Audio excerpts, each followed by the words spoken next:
Can I unpin this? Unpin this message. Oh, can you hide the pin? I just saw that as an option. Guy Red Bull, yeah, it's just like you gotta fight the story time sleepiness.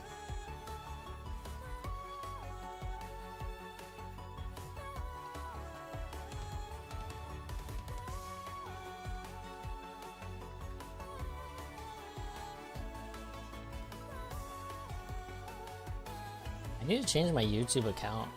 It's just 13, but it doesn't show up in searches. It's pretty bad.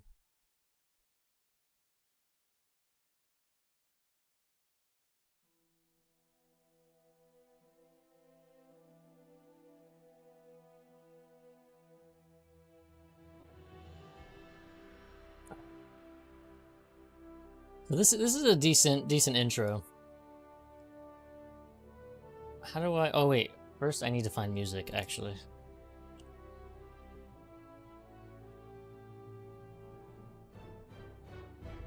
I'm thinking like steampunk music. 1 hour steampunk and fantasy music. Industrial steampunk music. It's only 3 minutes though. Steampunk. How does this sound? Can't hear shit. Heavy death metal? It fits the vibe? No. Oh, it's muted. Oh shit. Yeah, the tab is muted. This one, it picked up too fast. It's cool, but it's like... What is that?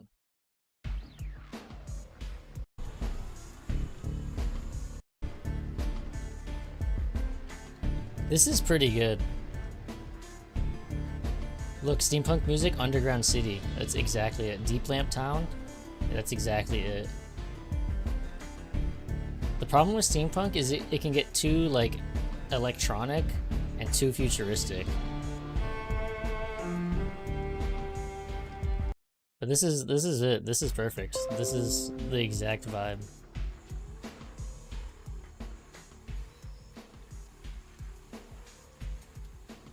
I don't know how loud it should be though.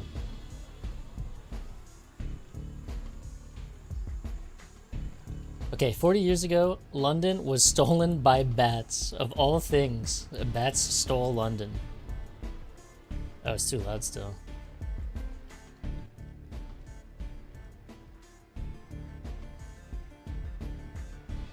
Discover a dark and hilarious gothic underworld where hell is close, immortality is cheap, and the screaming has largely stopped. Welcome, delicious friend. So I'm gonna try to sign in with... Ew, look at this face.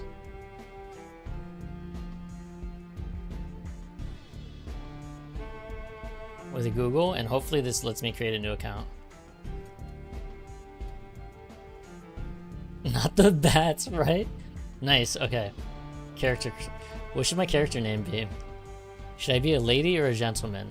My dear sir, there are individuals roaming the streets of fallen London at this very moment with faces of squid. Squid, do you ask them their gender? And yet you waste our time asking me trifling and impertinent questions about mine? It is my own business, sir, and I bid you good day. Nona? Okay. We're gonna be Nona. How do you spell her last name?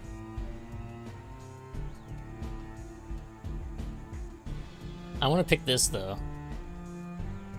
Sir 13. Your business? How about like How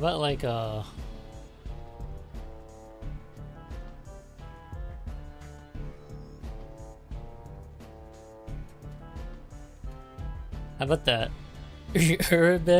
Urbaness. Oh no, that doesn't work. Oh, it's Bess.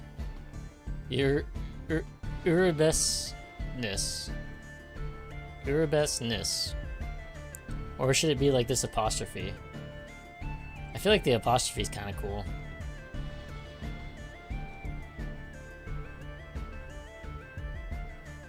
Okay, where is the most Nona looking portrait?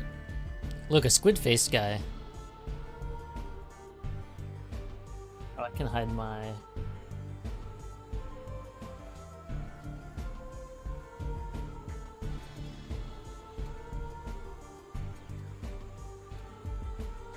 This is kind of Nona-y.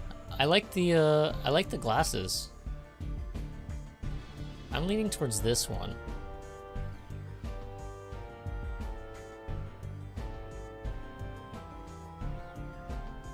I actually really like the glasses here. This is like Nona with glasses. Very Nona, right? Get out of here.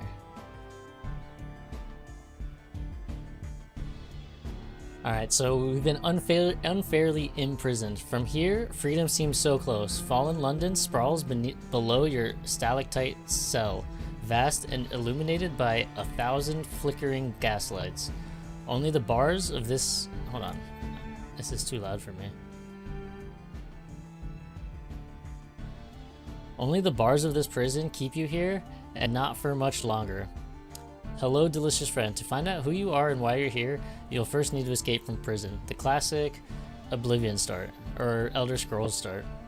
Recall where you are. You descended here from the surface where the sun still shines. In Fallen London, it's often encouraged to explore everything before moving on. Concentrate on escaping. You did not leave the surface behind to spend the rest of your days locked away in here. Choice will move the story onwards. We'll explore everything. Because a lot of the decisions you make are pretty permanent. Like character defining permanent. A cavern the size of Europe. In a prison in a stalactite clinging to its roof. This is New Newgate, London's premier correctional facility. Serviced by dirigibles, is that how you say that? And guarded by warders who wear lumpy sacks over their face. It's best not to make jokes about the latter. Oh. They're not employed for their sense of humor.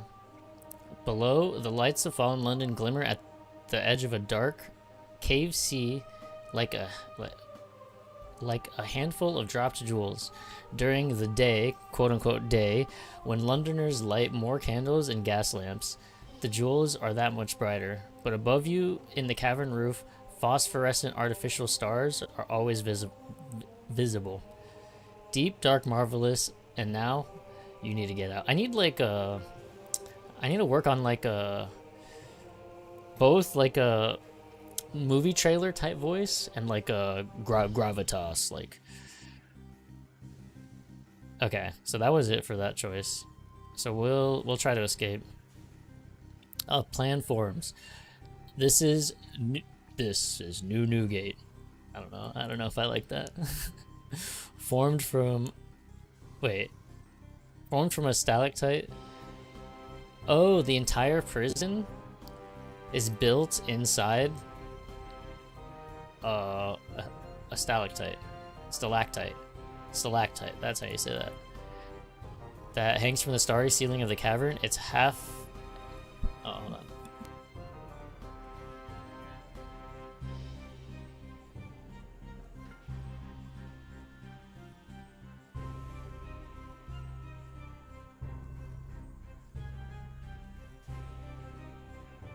Half a mile from the barred cell window to the ground far, far below. However, New Newgate is a prison, and prisons require prisoners. More to the point, prisoners require food. A supply dirigible brings food to the prison every day. It passes directly below your window, and the mortar that holds the window bars in place is old and rotting. If you can work them free. Okay, most of the choices cost an action, so this candle is what you can do. Actions gradually replenish, total of 20 or 40 for subs. Oh, it's only once per 10 minutes, so maybe we get like 30 to an hour, 30 minutes to an hour. Stalactite Prison's pretty cool. I like the idea of it. That honestly makes me want to make... Oh, that would be sick if Minecraft, because there are pretty big cave systems, but imagine if Minecraft did a giant... Yeah, it would be... I was thinking the same thing, yeah. Like a mega, because there are large biomes in Minecraft, but it's a little different. I don't think large biomes can generate a large cave. But imagine yeah, a continent-sized cave system and have like giant stalactites. That'd be sick. You are now preparing for a daring escape. We are just oh so daring. New Newgate cannot hold you. Your imprisonment is unjust and worst, inconvenient. The means of your escape is clear. Now you must concentrate on the method. Observe the... What is this? Goolers? Someone who guards... How do you say it? Jailer. Oh, jailer. No way. Jailer? Huh? Oh, so here's the 4 stats. So it's like an RPG, but instead of your typical like dexterity, strength, and stuff, you either level up your watchful, shadowy, dangerous, or persuasive. And they obviously are like similar to your typical RPG type stuff. So watchful is your observation, intelligence, and deduction skill. Shadowy is stealth, subtlety, and ink cunning. Dangerous is strength, ferocity, and soldiering. Persuasive is wit, charm, and plausibility. So a lot of the decisions and like the storylines you go through depend on what you focus on here. I have a +1 shadowy, but a -1 persuasive. I'm assuming I'm in like prison gear or something. So this is a watchful challenge. Watchful challenges encompass observation, deduction, and uncovering of secrets. Oh, secrets is a big thing, because the last character I played was watchful, and secrets is almost like the currency of watchful characters. And then it gives you a success chance based off your skill. So unlock this with preparing, and it tells you how to unlock a story path. Monotony. The jailers shuffle through the prison, bearing lanterns and truncheons. Occasionally they stick one or the other through the bars of a cell to discommode the prisoners within. Oh, I should do this. I should actually like work on... There. We're gonna keep part of the background. I should do this.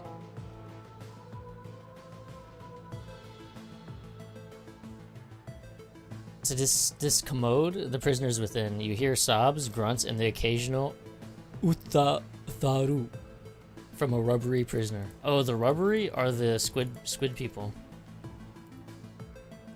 The sacks they wear for masks make telling them apart impossible. They do provide one advantage, however: when not drinking, dicing, or patrolling, one sits outside your cell and indulges in a discreet nap. If it weren't for the snoring, you wouldn't be able to tell. You make a note of his rotation? What? And begin to wait for his next shift. Oh, his rota. That's a word. Rota. Challenges will improve your skills even if you fail. Most challenges give you the opportunity to try again, but some don't. Some challenges you can't. Alright, the hour of your escape is clear. Now, all you need is patience and distraction. The former is your own affair. For the latter, you require help. Fortunately, you have a cellmate. You can learn about your skills on the Myself tab. Let me see that. Identified as an individual. On manacles. And I'm preparing for a deadly escape. My lodging is a new Newgate prison cell. A miserable dripstone cell with a barred window and a straw mattress, and a magnificent view of the lights of the bazaar, reflected in the dark waters of the Untersee. Untersee.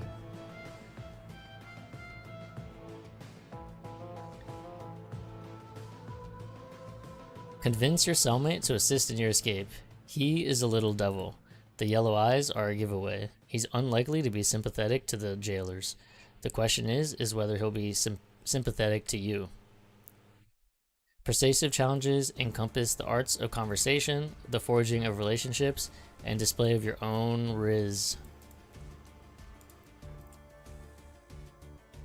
Alright, let's do it. 100% chance. The unlucky devil here is by diplomatic arrangement. Fallen London enjoys an uneasy relationship with its nearest neighbor, Hell. They spy on each other frequently. This devil was unfortunate enough to be caught. The unlucky devil listens to your plan for only a moment, but he is convinced. Anything to be out of here, he says. Prison is not good for the soul.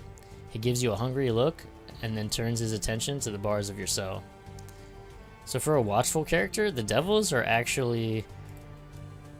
You actually make friends with a lot of devils. Judging time down here is difficult. There is neither night nor day, only the green gleam of the false stars above and the gaslights of London below. Nona would be friends with devils? That's true, 100%. All you can do is wait for the sleepy jailer to take up his post. The unlucky devil taps you on the shoulder as you watch. What brought you down here? He asks, his voice pitched low. That was wrong. It was like, what brought you down here? And made you risk this? He gestures to the walls and bars of the new Newgate. The pursuit of pleasure. London is a city of vices, most unknown to the surface. They say you can drink wine made of mushrooms here. They say London was made for lovers. They say you can walk in dreams. They can't all be wrong. This is not a permanent choice. Many avenues are available. The pursuit of discovery. London is a city on the brink of modernity. All manner of sciences, natural and otherwise, may be pursued here. The pursuit of wonder. Fallen London is a place like no other. It sits on the borders of hell, on the brink of a vast underground sea.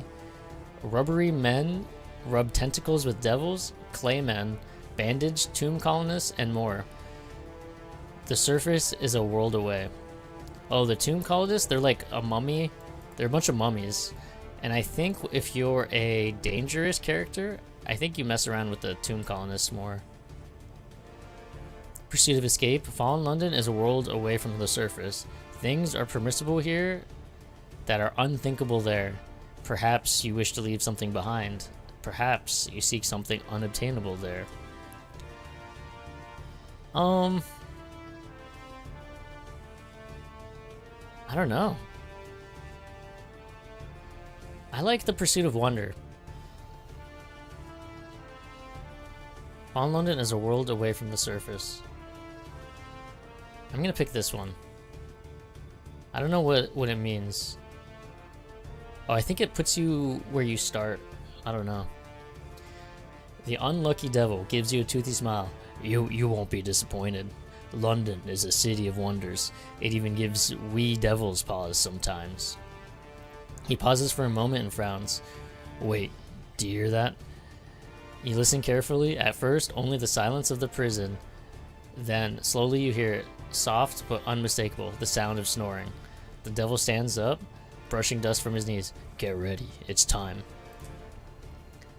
Your jailer is asleep, snoring behind his sackcloth hood. The gaslights are low on the walls, sending eerie flickers dancing along the smooth surface of the stalactite. It is time. Wriggle out of manacles. You would be able to reach the jailer's keys if your hands weren't manacled together. Make your escape. I should probably... Oh, you can't make your escape until you wriggle out. These irons, fortunately, quite poorly made.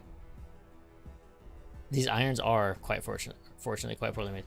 You work your wrists against the cuff, chafing your skin as you begin to inch your hands free. I have access to possessions. On desks, you need to remove your manacles to steal the jailer's key. You can find them in your glove slot. Oh, that's pretty cool. So you just take them off. You just unequip. What? You have different outfits? You can wear a morning outfit, incognito, hard wearing, like a fighter outfit. Cool. So I took off the manacles. The jailer's keys are in reach if you can filch him without waking him. It's a shadowy challenge. Quiet as a grave. You reach as far as you can and feel the chill of metal against your fingers. The keys are within your grasp. With a muffled grunt, you stretch just a fraction further and close your hand around the keys. Without making a sound, you slip your arm back inside the cell and slip the key into the lock. The unlucky devil looks impressed. Quiet as a church mice, you creep out from the cell. The unlucky devil closes the door behind you, and together you steal past the sleeping jailer. A dark arch looms ahead. Stairs lead further down where the dirigibles wait. Okay, free shadowy. Following the stairs down and down through New Newgate, you pass larders filled with mushrooms and candles, offices groaning with yellowing paperwork, and a row upon row of cells where grim faces peer out through the bars. A guard passes once, but you stick close to the shadows against the wall and he walks by, unseeing. As you reach the final stair and the door to the dirigible berth, the light of the false stars washes over you as you step out under the cavern roof. I hate this word, to be honest. A dirigible waits at the berth, its crew ready to depart. All that stands between you is a lone jailer piling crates of food besides the door. Knock out the jailer. It wouldn't technically be murder. Death is rarely permanent in fallen London, but you can certainly inconvenience him. So we'll just smack him. Give him a smack. The jailer barely has time to stand before you are upon him. He reaches for the cudgel at his belt, but you are faster. Once, twice, thrice about the temples, and he staggers, arms flailing as he steadies himself from falling over the edge. Oh, you just smack him in the head 3 times? You push your advantage before he can recover. A smart knock to the chest has him overbalanced, and gravity does the rest. You grab the sack from his face as he topples away. The unlucky devil gives you a polite round of applause as the jailer disappears from sight. Shall we? The devil says, indicating the waiting dirigible. As one or together? The dirigible is ready to depart for London. You and the unlucky devil stand on a slim ledge beyond the prison door. The dirigible pilot has not noticed you yet. You have the jailer's sackcloth mask. You could attempt to disguise, but there are 2 of you and only 1 mask. Interrogate the devil? You know how this works. Wait. The decision is gonna come back to haunt you, isn't it? You won't be caught out. Damn it all? What? What does this mean? This won't cost you an action or advance the story? Wait, why would we interrogate him? Take the unlucky devil with you. You can disguise yourself as his jailer. Oh, that's pretty clever. Abandon the devil. Offer the mask to the devil. You don't expect him to accept it, of course. The disguise will suit you better. But politeness doesn't go out of the window just because you're breaking out of prison. I'm gonna interrogate him because it doesn't do anything. It's all in the details. The unlucky devil looks back at you with those amber eyes. He simply wishes to leave this place. He is not dangerous. He's not dangerous, no more than any other devil. And weren't you yourself incarcerated unjustly? Would you deny him the same release you seek? It will cost nothing to take him with you, and it probably won't come back to bite you. Definitely won't come back to bite you, he insists. He does not favor biting. True. Okay, I'm not gonna be polite. I'm just gonna do what makes sense. And disguise as his jailer.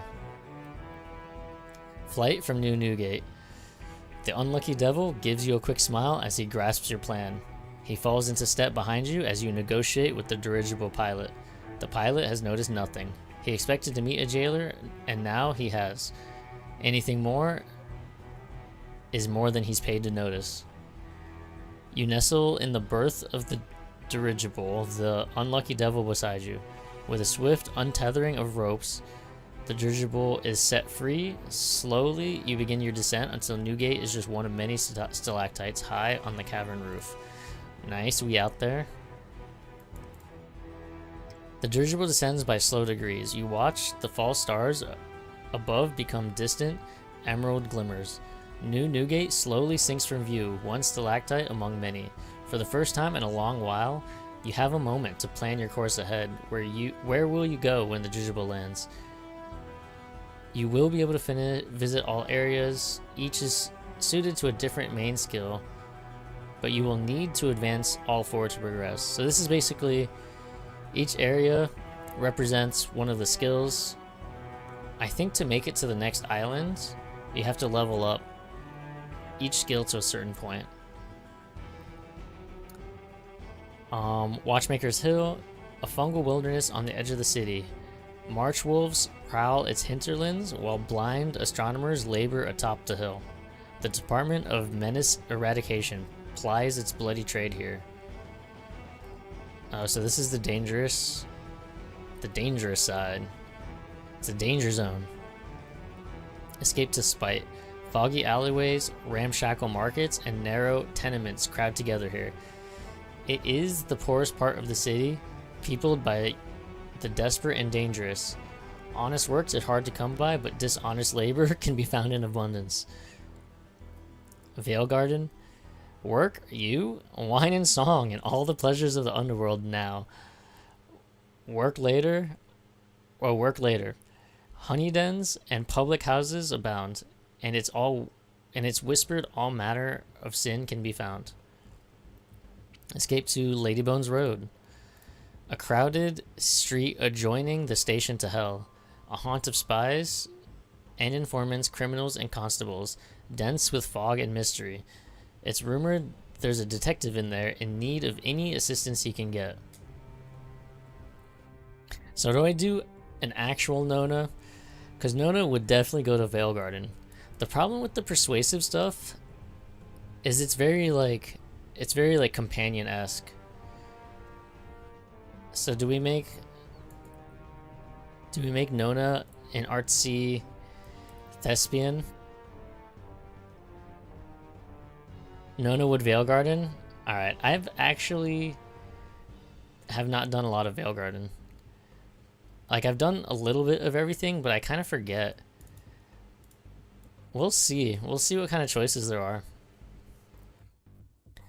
Vale Garden. The dirigible spirals slowly over the smoldering lights of fallen London. The cavern breezes of the Neath pluck at your clothing. You're over Vale Garden. Laughter and drunken song drift up through the chill cavern air. As the dirigible passes at the spire of Saint Aegidius? I think it's like Aegis. Oh, it's an actual person. It's an actual Greek person. Or a Roman person. How do you pronounce it?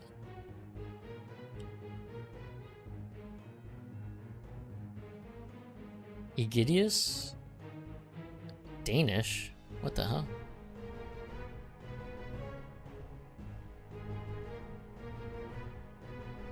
Baby names.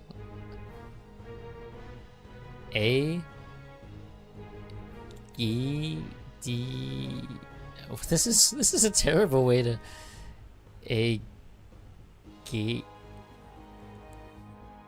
what? Eat? A as in side? What? This is terrible. Aegidius. Aegidius. Okay. We'll just roll with that. Aegidius. Oh, Aegidius. Aegidius. Aegidius. Aegidius. Aegidius. Aegidius. Aegidius. Oh my god. It's literally every possible way. Aegidius. Aegidius. Aegidius. I like Aegidius. I like that. Anyway, St. Agadius, you leap to safety. You clamber down into Vale Garden, avoiding the nests of bats and ravens as you go. The unlucky devil gives you one last smile. Hell, remember your kindness, he says before walking away into the fog. You are alone once more. All of London lies before you. God, this is just getting louder and louder. 1,000 choices. You slip through the streets, putting some distance between you and the drifting dirigible. Contemplate your incredible good fortune. You're free. You made it out of New Newgate Prison into the streets of the city. Of course, you're homeless, penniless, and carrying nothing more than the fetid clothes your captors provided you with. But now you can start. Now you're free. You'll find many more choices and stories available. Look for stories with a blue border. These are particularly relevant to new players. An occurrence, you're a newcomer to Neath is now 3. Alright, we'll just do the... Oh, I forgot about these. There's like random... Oh, I guess they're not completely random. There's like random like events, but like you kind of draw them through these cards. Okay, so there's 2 blue bordered things. I think I'll do the card one first. Matter of opportunity. It's amazing what can land in your lap in Fallen London. You unlock this by not having any acquaintance. The dubiously shrewd rat. Unlocked when you do not have lodgings.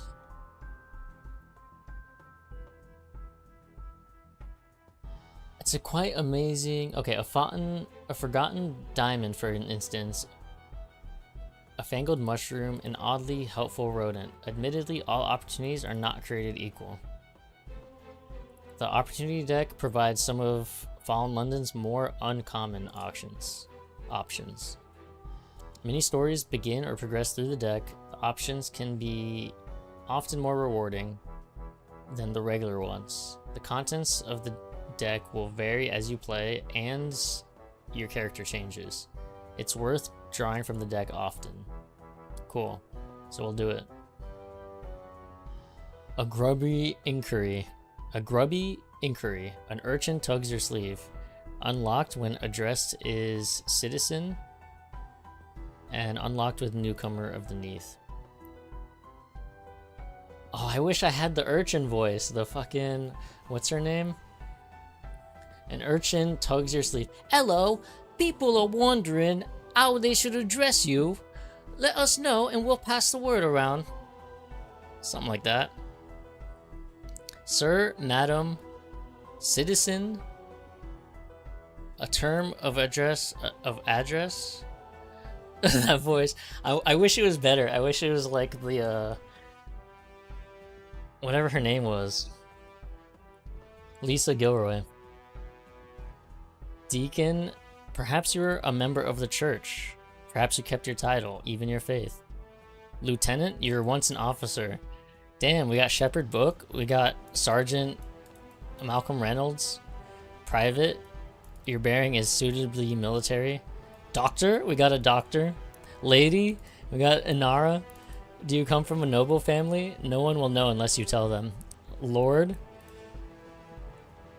perhaps you were born to a noble title. Maybe you want people to think you were. Your question is unnecessary. Oh, it's the same response. There are individuals roaming the streets of Fallen London with the faces of squid. Squid! Titles are nonsense here. If you enjoy being unsure how to address you, this option will result in you being addressed as mad, yes.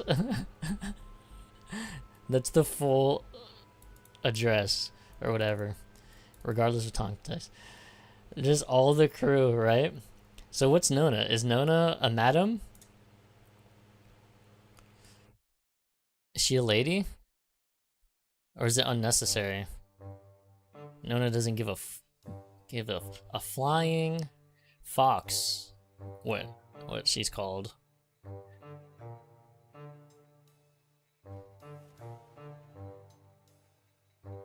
What do you think? None of this crap? Okay. This is actually funny though. Alright, the urchin nods. Alright, sir, mad, yes. I'll let people know your preference. Thanks. If you wish to choose a different title or swap to a new one, you will find the option on the rooftops urchins. Cool. I've lost a newcomer to the Neath. Oh, it's going down instead of going up. What's the next card? A broken mind. A man grabs you in the street. You unlock this by not having a name in 7 secrets alphabets. Alright, I'm not going to do that one because it's not like a tutorial one. This is newly unlocked. The 5th city stories contain recurring rewards, seasonal events, and certain stories which you might decide to save until later. Okay, so this is like a new DLC. So I've never seen any of these 5th city stories. I'm going to start it though because it's blue bordered and it might show like some weird options, like, I don't know, challenging. Thanks. No, thanks is like it's thanks.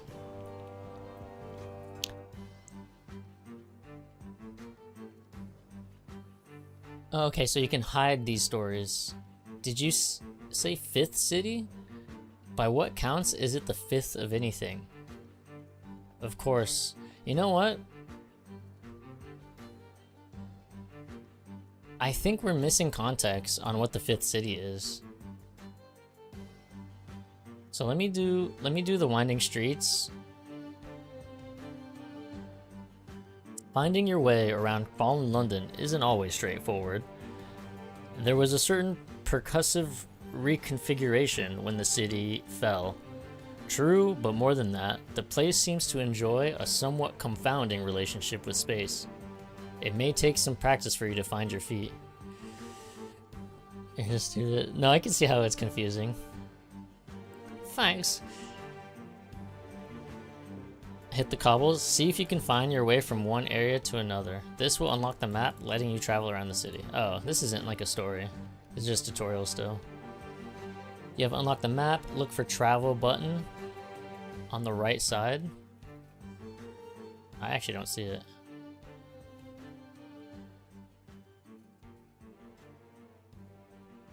What? I legit don't see a travel button. Oh.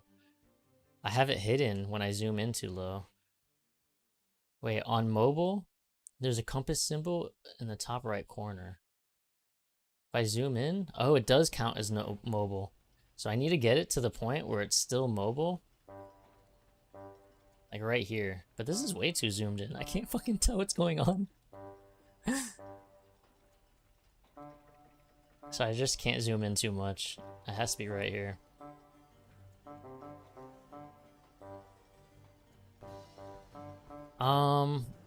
Alright, so if I click the travel button, oh, it shows you the layout. This is actually different. This is new. It used to be a static picture. So Watchmaker's Hill is the dangerous guys. Spite is like where the urchins live. And it's like for shadowy characters. Ladybones is apparently next to the Hell train station or something. I can't really tell what that would look like here. And then Vale Garden's in the middle. It's kind of like the downtown area. So we're going downtown. See, look, Vale Garden, a haunt of poets, prostitutes, and other low types. Location of the notorious singing mandrake, which is like a bar. Elderwick is famous for his booksellers. Hollow Street offers the best honey dens. I think honey dens are like drugs or something? I don't know. Oh, if you zoom in, it gives you more. Okay, the Brass Embassy. That's where the devils are. Where'd you guys find this? I have no idea how I found this. This is something I played when I was a lot younger, and I really liked it. Like for a storytelling RPG, I got super immersed in this. And this card system, I played a lot of other games where people just took time to make their own. I even thought of making one too. But I'm doing this as like a prelude to the Sunless Skies game, which is free on Epic for this week. This is just like kind of context to what that game is. We're gonna hang out in Vale Garden. I'm already here, so how do I just leave this? There we go.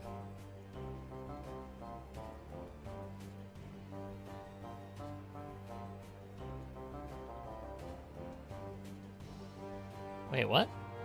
Does it want me to travel? I think I have to travel. Alright, we'll go to Ladybones Road for a second. Moloch Street Underground Station is the first stop on the journey to hell. Clathermont's Tattoo Parlor, Haunt of Spies is here. Oh. Tattoo Parlor, Haunt of Spies. What? Hangman's Arch can be a good place to hear gossip, and is always a good place for a hanging. It's chill. It reminds me of the CD games you got in your Wendy's Kids Meal. That's hilarious. Dude, I love that.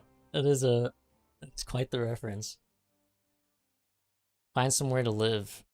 You need an address, or the constables might scoop you off the streets for vagrancy. Unlocked when you do not have lodgings.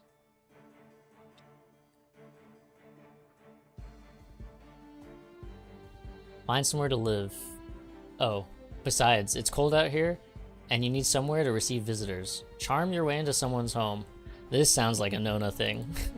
You find yourself chatting to a widow who distributes food to the poor. Strange of you to find you on the streets, she says. You're obviously an individual of quality. Perhaps a small gift would move matters along. You can earn moon pearls in the Alleys of Spite storylet. Spite. Oh, this is the shadowy area. Rent a room. A payment of whispered hints will cover you for now. And then whispered hints, like whispers are the watchful currency.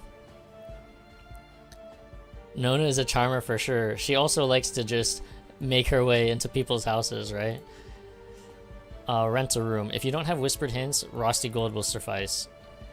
Rusty Gold is traditionally a reward for dangerous work. To earn it, travel to Watchmaker's Hill, and from there, find your way to Magician's Head. Wow. Everything but...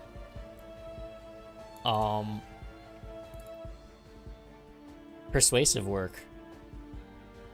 So maybe if we go back to Vale Garden...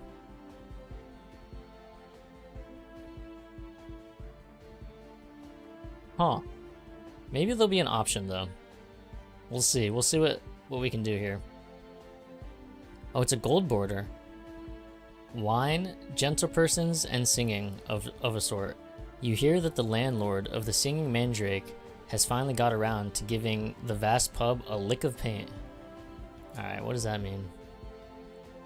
Well, he's redone one of the walls in the toilets, and the ceiling in the most pungent back room? What?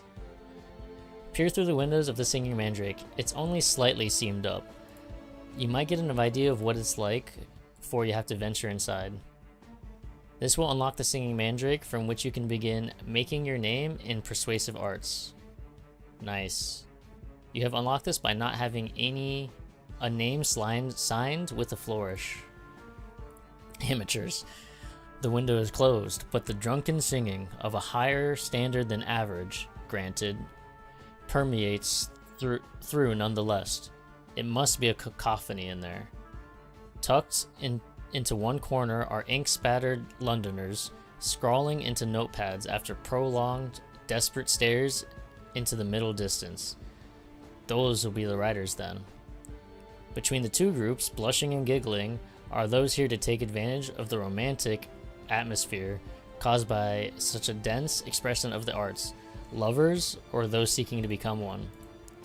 You can travel to the Singing Mandrake. Oh, okay, so it's been unlocked as a destination. Nona's gonna get drunk in Vale Garden. I just saw that. Oh, I have to go there. Perambulate the paths of Vale Garden. While Vale Garden is not ordinarily popular with higher social classes, romantics of all sort are drawn here. I think this is just wander the streets. Should I just do one? Maybe I do one. They say that once every 9 years there's a card game where you can gamble your soul and win your heart's desire. That doesn't sound good. Oh, you get to choose your heart's desire. I see. Or it's like an ambition card. Okay. I'm gonna do it. This is an ambition, a major storyline with enormous rewards if you reach the end. Once you picked an ambition, it's very hard to change it. Choose carefully. You can find other ambitions in other areas via the travel button. Your persuasive and watchful qualities are most important for this ambition. Oh, I can't even do it. Okay. Oh, okay. So this is the persuasive heart's desire. So to start it, I need to level up persuasive and begin making your name in Ladybones Road. Got it. And in Vale Garden. Let me do one of these random ones. Oh, it's a chancy. Okay, never mind. Poets and playwrights seek inspiration from affairs, torrid and otherwise, that are conducted on almost every corner. The sharing linger near the lovers. The sharing of fondness is good, even for the mere observer's heart. So you just hang out and watch people. You just people watch. 48 chance of success. Probably not gonna do it. Alright, so let's just go to the Singing Mandrake. This pub is the sticky-floored local for bohemians and socialites, musicians and writers. Even poets take up occupation, fueling their stanzas with copious quantities of the local intoxicants. Alright, we're probably gonna get drunk, maybe. We'll see. Making your name, a commissioned epic. To get ahead in the world, one must perform great deeds. So I think you like write? Like commissioned writing? The Sallow Spirifer and the Blind Pianist. The blind pianist improvises simple, meandering tunes at her piano in a corner of the Vale Garden pub. That sounds very Nona, I would say. Commission, immortalize Jack of Smiles and another Penny Dreadful. I think Jack of Smiles is like he's like a serial killer, urban legend type guy. Piano equal Nona, right? Jack of Smiles is a possessing spirit who from time to time occupies some poor idiot's corpse and slinks around the streets, cutting up people he takes a dislike to. Oh, he's a spirit. He's a spirit that, like, that's crazy. Singing Mandrake. If you want to become a sensation in Vale Garden, here's the place to start. Literary ambitions. Vale Garden is a good place to pick up writing commissions. Alright, so we'll talk to the pianist. You have unlocked this by not having any playing with soul.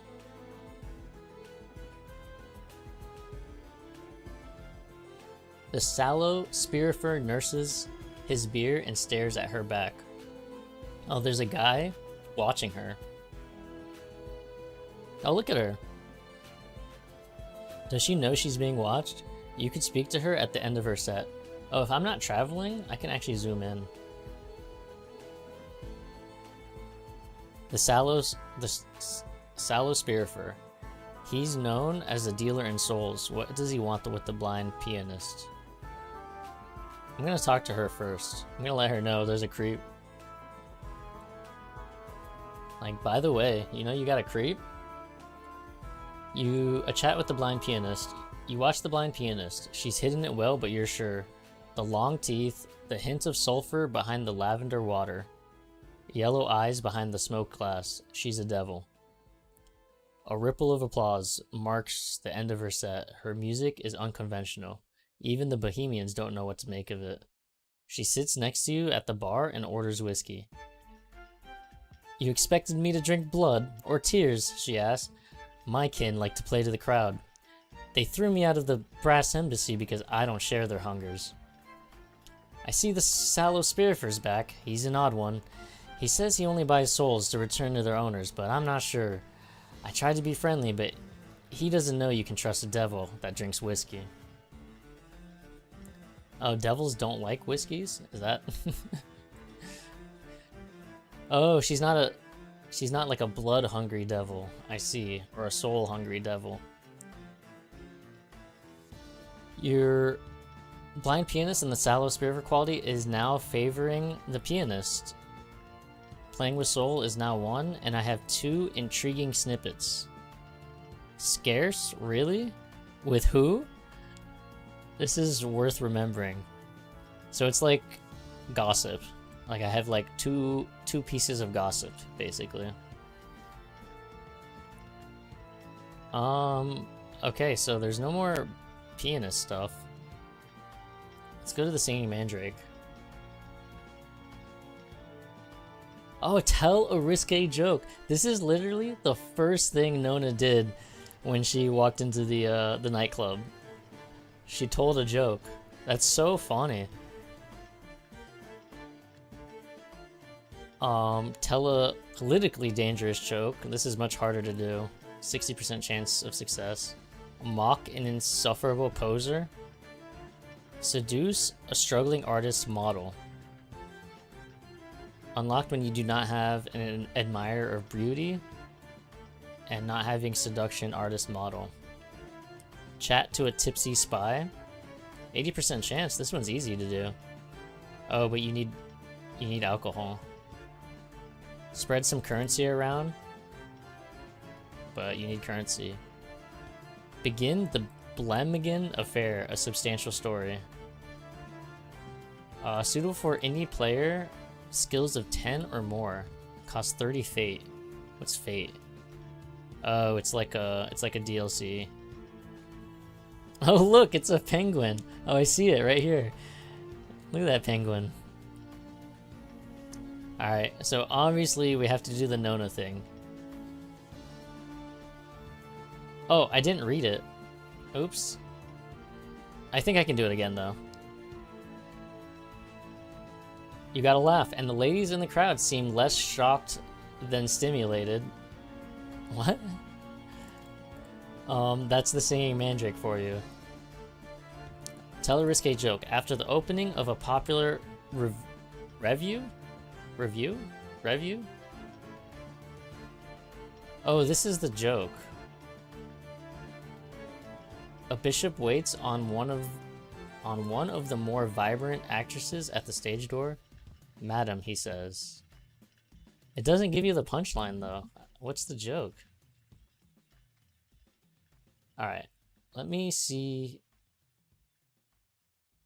There's no way to continue that story, the blind story. Let me just do this. A broken man grabs you, or no, a broken mind. A man grabs you in the street. You're back. You got your Illumicrate box? What is that? What's an Illumicrate box? Oh, you posted it in your Discord?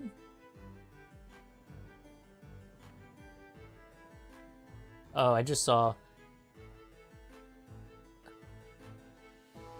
It's a book box.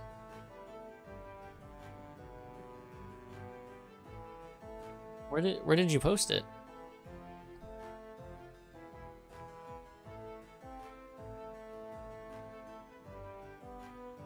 Taryn, what do you think would be a good title for like a Sims podcast?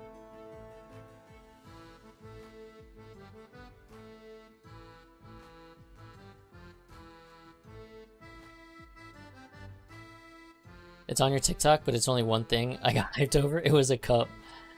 But the book box is so cool this time. I want to know what it is. I want to know what it looks like. A man grabs you in the street. The statue, is it still behind me? With its crown and its sword? The devil set it on me with their hunting horns. It wants my head. He carries a horse's skull, still spotted with gobbets of horse. Dude, how does this music sound more and more loud to me? Try to ease his nightmares. Oh my god, this is impossible. I'm not gonna talk to this guy. We're just gonna discard that.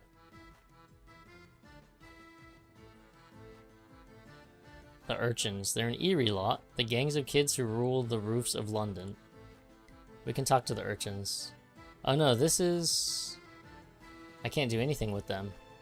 I don't have any relationship with them. So forget the urchins. A presumptuous little opportunity. The portly sommelier at Thyrsus Wines is reorganizing his stock.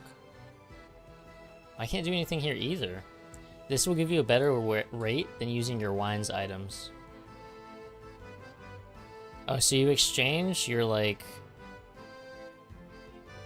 the random, like, currencies you get for better ones. Alright, let me just talk to this commission, or figure out what this commission epic is. To get ahead in the world, one must perform great deeds. Sometimes this includes proving your political prowess by ennobling the mushroom. Write epic poetry on the mushroom harvest. A mushroom wholesaler is looking for a rising poet. He considers the art of the mushroom harvest to be an insufficiently explored subject for epic poetry and is prepared to pay to correct that. He has difficulty finding work of sufficient quality. So he wants mushroom poems. Praising fungus in verse. Okay, we can do that. Inspired. So be it. Everyone has to start somewhere, and mushrooms do have a certain lunar glamour? No? 400 stanzas of enthusiastic mycophilia are required to complete the commission. You need to build inspired up to at least 5 to complete this. Oh, okay, so I just grind out inspired. Oh, this is hard too. I don't want to fail any skill checks.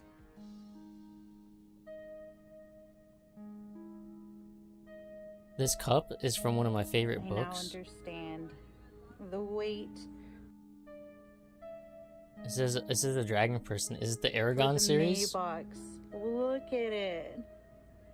Ugh.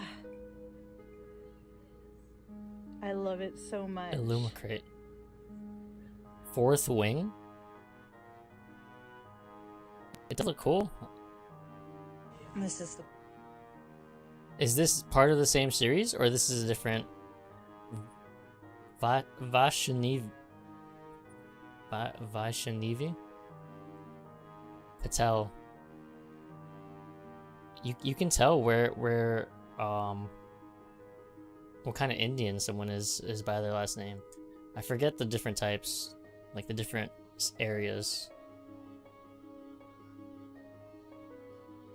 That was the book of that month in the May box. I see. These chip clips. Oh yeah, these are cool. As well as a book organizer and a magnet. Wow, it's like a little Christmas present. I'm running out of... I don't think I can do anything with Mr. Wines either. Yeah, I don't have... You read a lot? Nice. That's awesome. Avenge a struggling artist's broken heart. The rejection has driven him into an artistic frenzy. Unlock this by not having a name. Sign with flourish. Dude, I can't do these challenges. I'm too weak. Because it's either I persuade him or I fight somebody? I don't know.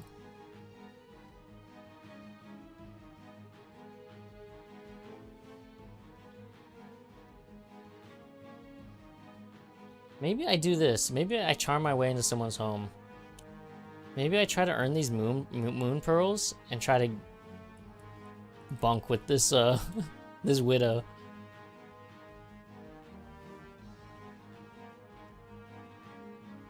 So I have to go to spite. These are where the urchins are.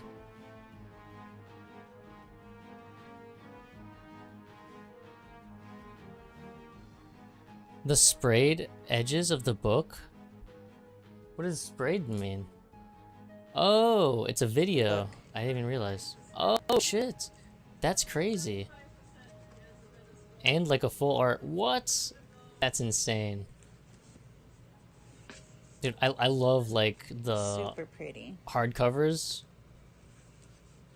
without the paper or whatever. I don't know what I'm talking about. I don't know book lingo. That is a bougie book. Yeah.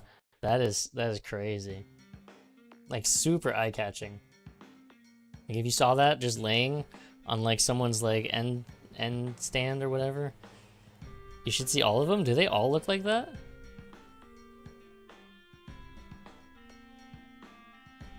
I'm gonna see what this is. Making your name a courier's secret. Spite teams with penny pickpockets.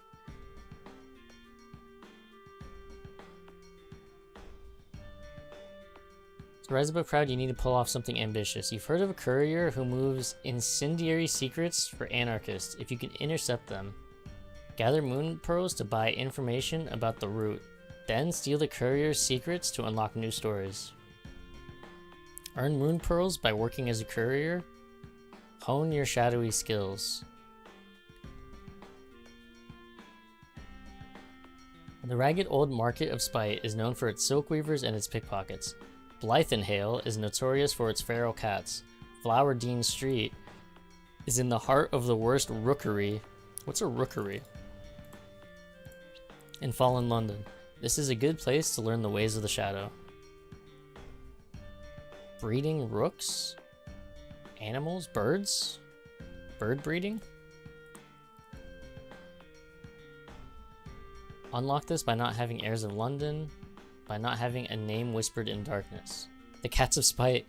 Fallen Londoners pursue cats avidly. Why? Courier's work. You've learnt your way around the alleys. Can you use your knowledge for gain? Intercept. Perhaps you've learned enough to play the other side. Try the pickpockets promenade. Oh, you just pickpocket people. All right, let's see what the cats are up to. Catch a cat, catch a secret. A toothy footpad. Catch a cat, catch a secret. They can be tricksy though. I don't want to catch a cat. It's also hard. They're difficult. I also don't know what I need whispered hints for, but now I know. Alright, maybe we just work. Surely this is easy enough. The Ministry of Public Decency opens letters. Postmen are harried to distraction by savage cats. Many desperate souls turn to private couriers for help. Cats? I don't know how it goes.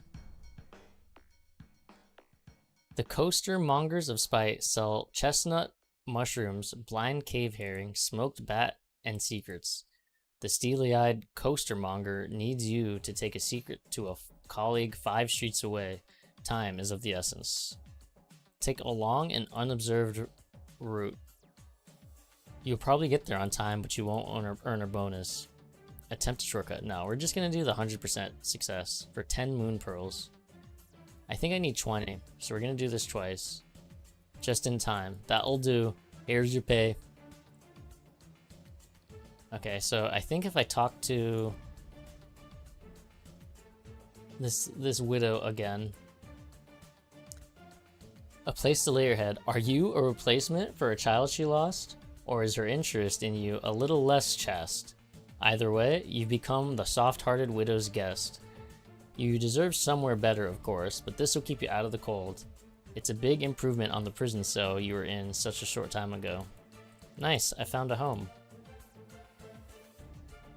Oh, and there's 2 tutorial quests. A diamond in the fluff. In Fallen London, the bazaar is a constant presence. Even from your window, you can see its spires jutting above the rooftops. A mysterious benefactor, a stranger, slipped you a strange note. By not having the protege of a mysterious benefactor. Read the note. Have patience, arrange for lodgings. I will send assistance there. All shall be well. I got a buddy. Who knows you're here in Fallen London? Why are they helping you? Waiting for a surprise. A gift. A mysterious benefactor promised you assistance. And now a package has been delivered. Somehow they knew you'd find most useful. What you'd find most useful. What is it? Brass knuckles. A huge supply of mint humbugs. A useful tool of introduction. Bowler hat. A pair of extremely shiny shoes. What secrets could you see reflected? Many things are hidden close to the ground. The dust cover? Is that what that's called? Dust cover?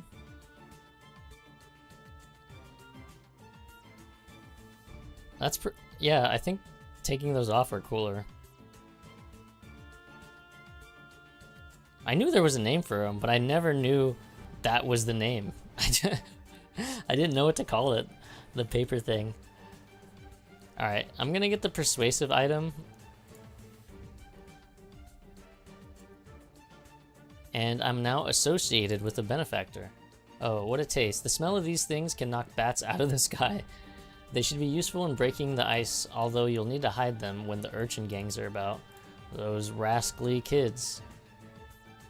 Oh, a dubiously shrewd rat. You wake up one morning to find a rat regarding you from the armchair. Oh my god, I gotta do this rat.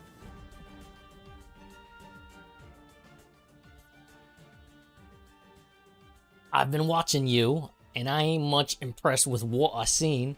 It shakes its little head in exaggerated disappointment.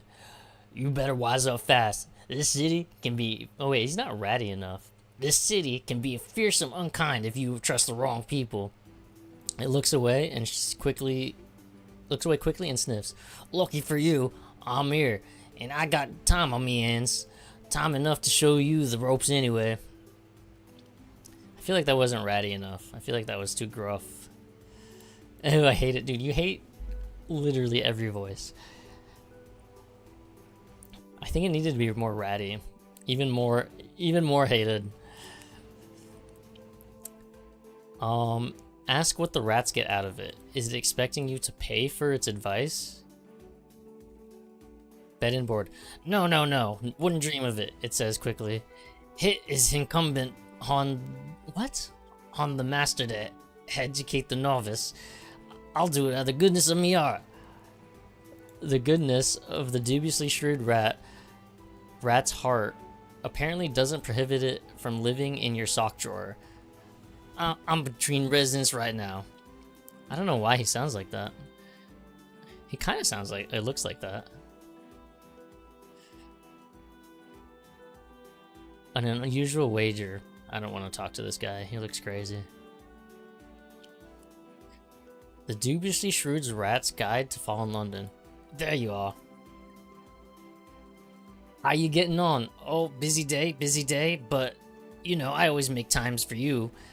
Every day is apparently a busy day for the Dubiously Shrewd Rat, although it never seems to leave your lodgings. So, why don't you tell me what you learned today? I didn't learn much. You need what you don't have. Oh, these are a lot of options. Maybe I don't talk to him. Maybe I wait for, like, more options.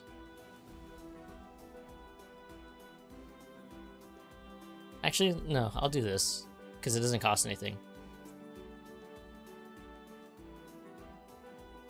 Begging, borrowing, buying, and bartering. You will receive a terrifying variety of items as you play Fallen London. Many of these will be useful for unlocking particular actions or pieces of content. Crazy? I don't know the whole thing. I need to add it to my, like, copy pasta. A lot of the items you need early on you will find through play. Sometimes you'll need more of something than you currently have.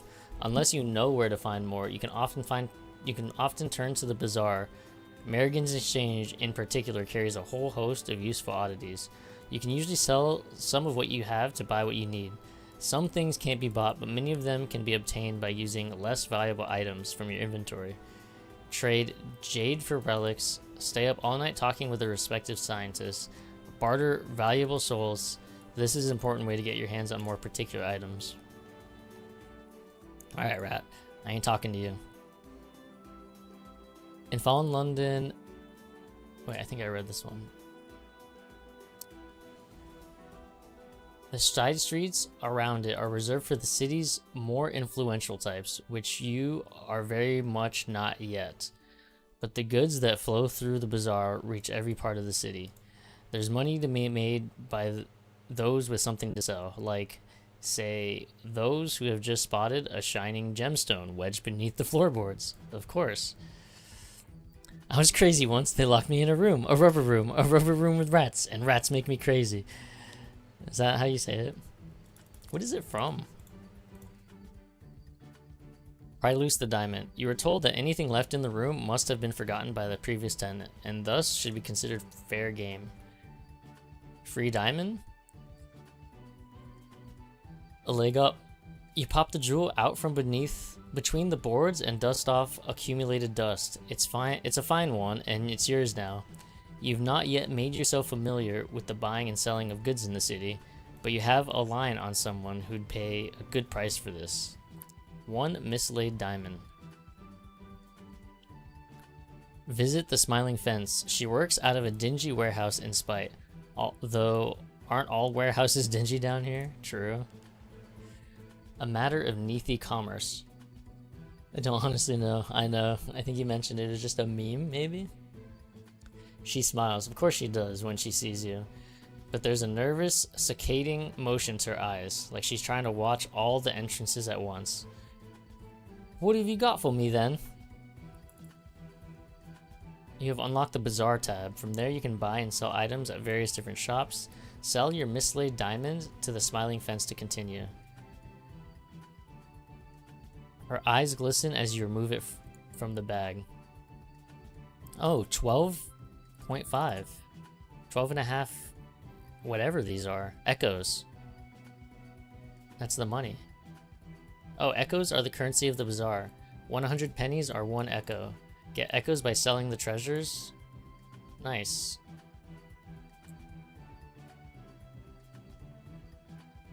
Cool. Oh, I got a message.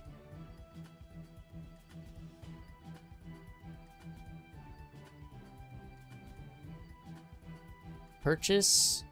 Oh wait, the fence hands you a stack of echoes and some pennies. Somewhere, a nearby window breaks. There's a sound of heavy boots tromping your way. She sighs. Flamin's constables again. Flamin. Oh, Flamin. Oh, that's like a curse. Flamin constables again. Not your doing, I imagine. Just in time for me to close up shop again. Of course, it's probably best that you get out of here without them guessing your identity. Scrutiny from the constables this soon after your escape would be importune.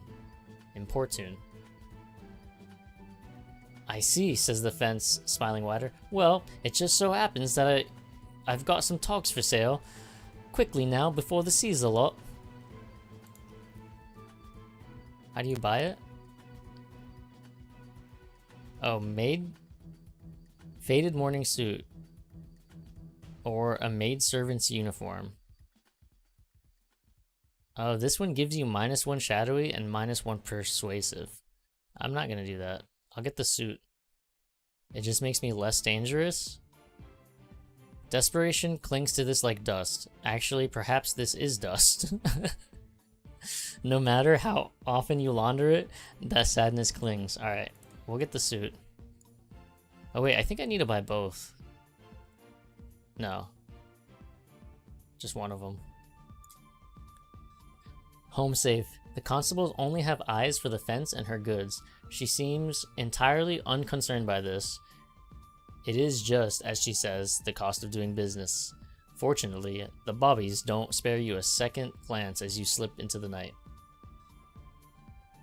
You can now access all the shops.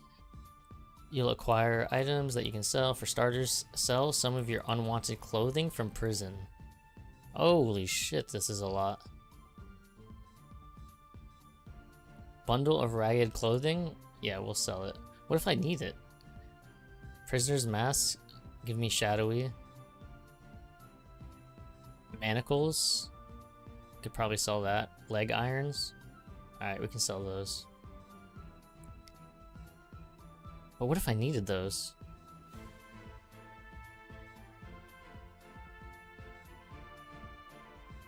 "12 Echoes." Oh, you can buy them back. Oh, gloves, suits, pets, reduces nightmare, boots, persuasive +2, scarlet stockings of dubious origin, increases scandal, stylish riding boots. These are expensive.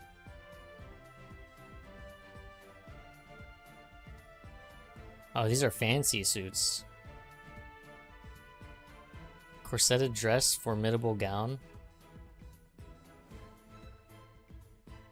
Oh, fancy suits and fancy dresses, I see.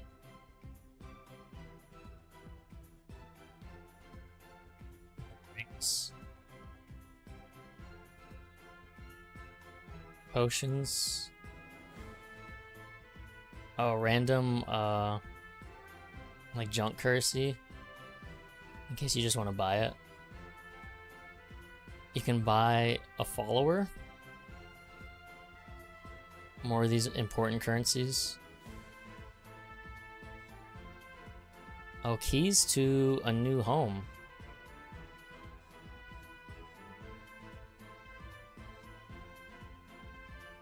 This is not the right... Sky Pirates? This is the game we're about to play. Skyship, Sky Academy, Floating Village. We're not in the right. Steam Adventure Steer airships.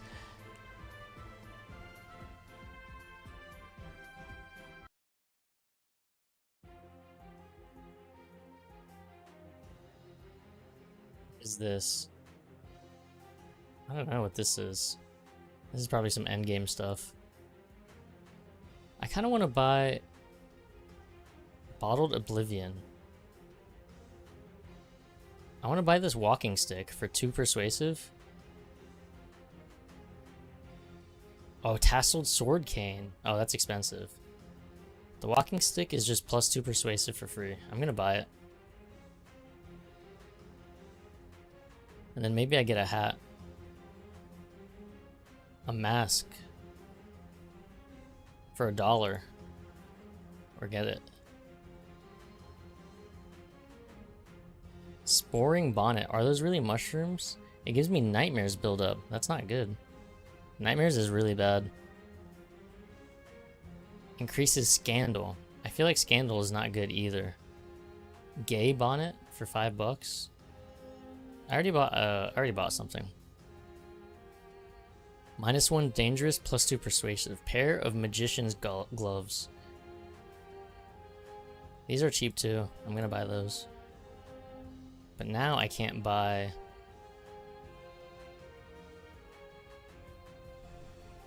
Oh, this is good. 50 cents? Bundle of glad rags.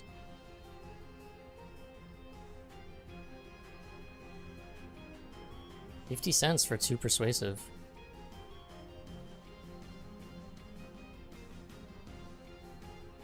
Oh, the, what, minus everything? For this talkative rat? A lizard, a bat, or a weasel? I don't know. Or, I mean, the goldfish is good. I'll buy the goldfish for 40 cents. I don't want the scandal build-up. Okay, I think that's pretty much everything I can wear. Mask of the Rose, mysterious and alluring, a vital accessory for revels on the feast of the exceptional rose. A bunch of rags, glad rags, just colorful rags. Gloves. Oh, I already had a persuasive thing. I should have looked. I guess I can sell it back. And then a goldfish. Nice. I'm geared up. I have +7 to persuasive.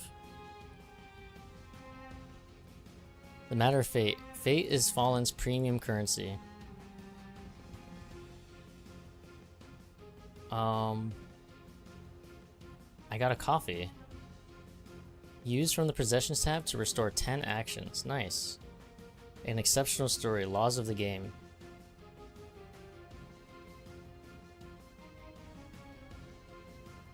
Urchins. Heads up! The call from the rooftops come just early enough for you to see, but not avoid. The fist-sized ball cannoning towards you from above. A group of urchins peer down at you, silhouetted by the dim, false starlight of the distant roof. Choke it back up, calls one. Another nudges her in the ribs, and she winces. Please? Throw the ball back to him. No sense in ruining a spot of good fun, provided they watch out for loose tiles and window panes, and she did say please. Nab the ball for yourself. It appears that the bundle ball of silks... Well, I'm not going to do any of this. Ignore both ball and please. We'll just throw it back to him. Plus, I need, oh, they don't... I thought they were going to give me, like, reputation. You toss the ball back up towards the rooftops, and an urchin catches it with her laces in a blistering jump kick. Wow. The ball cannons across the rooftops and out of sight, swiftly pursued by a raucous group of jostling vulgar children. You listen for a moment more, mostly for the sound of breaking glass, but it seems that all is well, or almost well anyway. The urchins do call each other some terribly frightful names. Exceptional stories are premium content. Laws of the game is the story for July. Only for subs. You can sub on the Fates tab to enjoy a story every month plus other perks. You now have 10 Maniac's Prayer. Scarce. Perhaps you can distinguish ghastly truths in here? Probably it just rhymes funny. I know, it's bedtime, isn't it? You get a little bedtime story. I'm still in this lady's house. Visit your exceptional library. It's a repository for the starts of any exceptional stories you may have acquired but not yet completed. Enter. The pleasant musk. The company's comforting scent of old books washes over you. Which will you pick today? I don't have any stories. Okay. Leave your library. Okay. Yeah, the rat doesn't have anything. Find new stories. Chat with local gossip. With the parcel. There was a note with your gift. Oh, when I got the item. What does your benefactor have to say? Ooh, in the lady's house, just vibing, right? The same simple handwriting board. It's good to see that your previous troubles are resolved. I hope you appreciate the gift and trust that you understand that such confections are uncommon in the city. I hope to put your gift for wit and deft in conversation to use in the days to come. We can be of great use to one another. I will see you very soon. Associated with benefactor. Level 3. Find new stories. Chat with local gossip. Those eyes see all. Check back. Wait. And he'll talk about what he knows. What he doesn't know, he makes up. Check back regularly with local gossip to find new stories. Go to the carnival. The carnival's kind of... There's not much to do there. I already know. First move in a game. This is for, like, watchful characters. House of Chimes. I've heard there's a fancy club for exceptional sorts. It's on the river, in the shell of some old clock tower. The things that go on there. They'd curl your hair and clench your toes. This is locked. A note about Jack. This is, like, dangerous. I don't know what the House of Chimes is. Except your friends. You asked to be to be something special to get in there. You've got a funny look about you. Don't take that the wrong way. They let some funny ones in. That fencing tutor at the palace, Fiduci, the woman in gray. They don't have what you'd call a specific entrance criteria. To gain entrance to House of Chimes, you must be an exceptional friend. Okay, so that's like the next tier of stories and stuff. Redeemed posture tech. Thank you. I gotta sit up. It's bedtime, you know. We gotta. This is lean in on the bedtime. All right, let's go back to Vale Garden. What happened to my songs? I guess we just start it to the beginning. I'm almost out of actions anyways.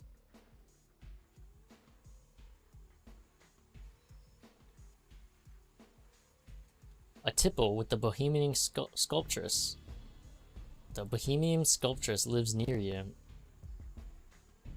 Unlock this with acquaintance with the rat and not having a friendship. The Bohemian sculptress lives near you. You've seen marble and black coral being delivered to her house, and now you bump into her on her way to the singing mandrake. She asks you to join her, and, if you would, give her a taste of your own work. It would be cruel not to. Dear heart, there you are. I hear you're becoming quite the underground sensation in poetry. Underground? Never mind. Oh, underground? Never mind. So, are you going to give us a recital then? Of course, 100% chance of success. It would be cruel not to. Huzzah, encore, and so forth. My, you have a talent, don't you? I think you'll go far. They'll be queuing up to hear more of that. Just don't forget us little people when you're famous. Now, have a drink. Oh, it went down better than the Greyfields. Your friendship with the Bohemian sculptress is now a Vale Garden regular, and I have a bottle of strangling willow absinthe. Huzzah! Encore! Oh, now I can listen to the lovers with a 100% chance of success. This couple are exchanging demure glances. The pair are passing messages in flower bouquets, and there's a positive gaggle of them by the lamppost, whispering sweet nothings. The expressions of love are unique, the theme consistent, longing, loyalty, and lust. I have one romantic notion. When buying these, the bazaar borders on generosity. Do the masters... Okay, I didn't really pay attention to what I need these romantic notions for, but I do know where to get them. Okay, so what if I go to the Singing Mandrake? A wild inner flow has appeared. What would be a good Sims podcast title? Inner flow. Wine and cake with the Bohemian sculptress. My latest sculpture just won't soar. Take the dread thing away, would you? But first, tell me, which of the trends in the Neath poetry do you favor? The Nocturnals, the Bizarrines, the Celestials? None of these schools appeal to you? The Nocturnals, radicals who relish the freedom from traditional forms and moralities that the darkness of the Neath permits. It's all unlocked for 12. Money and secrets, the poetry of the bazaar and its masters, but also the hidden things that drive men to madness. A strong brew of the venal and visionary. Nostalgia for the surface and the green lands above, and most particularly for the sky and the heavens. Strong support among the conservative sorts and the religious. And I don't have enough of this story to do the mycologies. I don't really know. Nocturnals? Freedom from forms and moralities. The bazaar and its masters, and the hidden things. Maybe the Bizarrines. Speedrunner stream? I guess. We could do one of each map, and then that would be it. Practice up then? Yeah, but I'm not gonna spend that much time practicing, you know? Speedrunners is for people who want to just run circles for hours.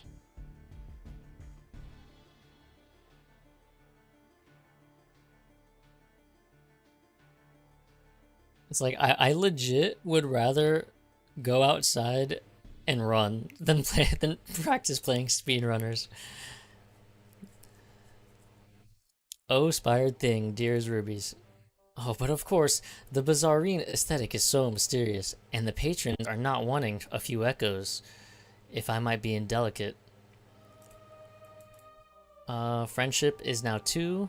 I have certifiable scrap. Perhaps Mr. Cups will recognize this as something delightful. When the re-liquors appear, you'll be able to trade these.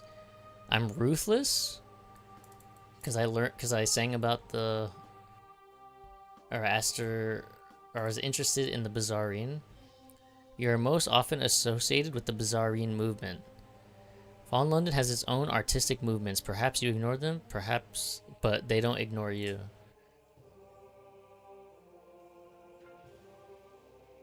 The sculptress has a business proposal. Says someone who likes with broken knees. I guess so. I guess so. Just one run. It's too taxing on the knees, you know.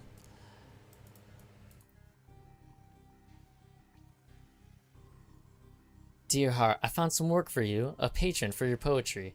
Well, a series of patrons. 48%? Hell no.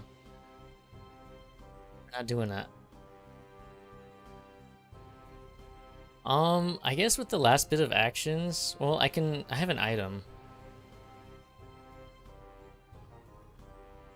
So I have to try to build my inspired by writing poems about fungus.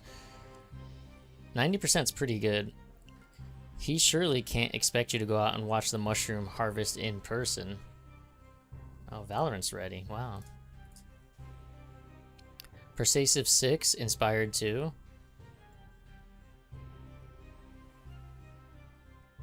What are the other options here? Oh yeah, the jokes. Seduce a struggling artist or seduce a struggling artist model?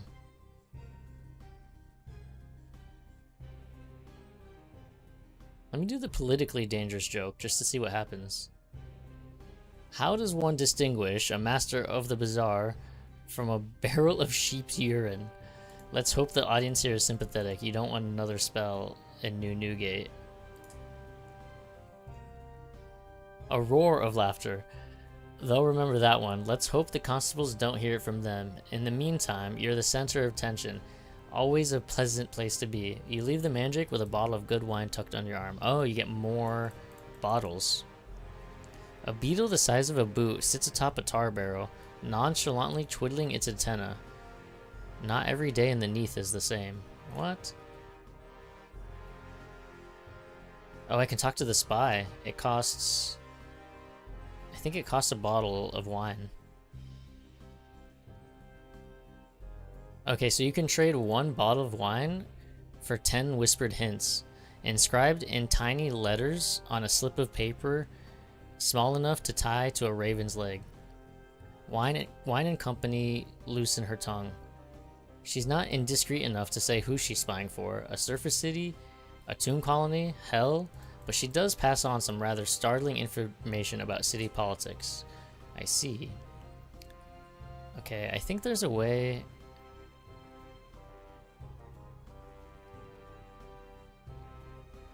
to use something. Look at this. I already have a bunch of things going on.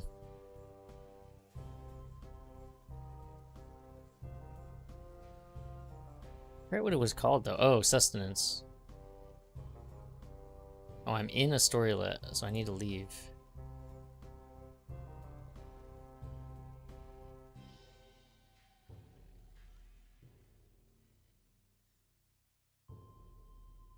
Create this by using other wines. What? I can use it? Bring your wines to someone? I need 50 or 500. What are the romantic notions for? Also 50 or 500. Pen some love poetry for a surface audience.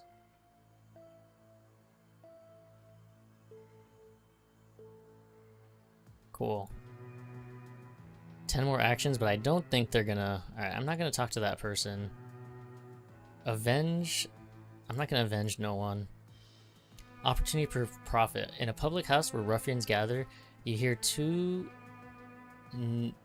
ne'er-do-wells? Never? I don't understand. Arguing about the division of spoils from their latest robbery. The docks. I don't want to go to the docks.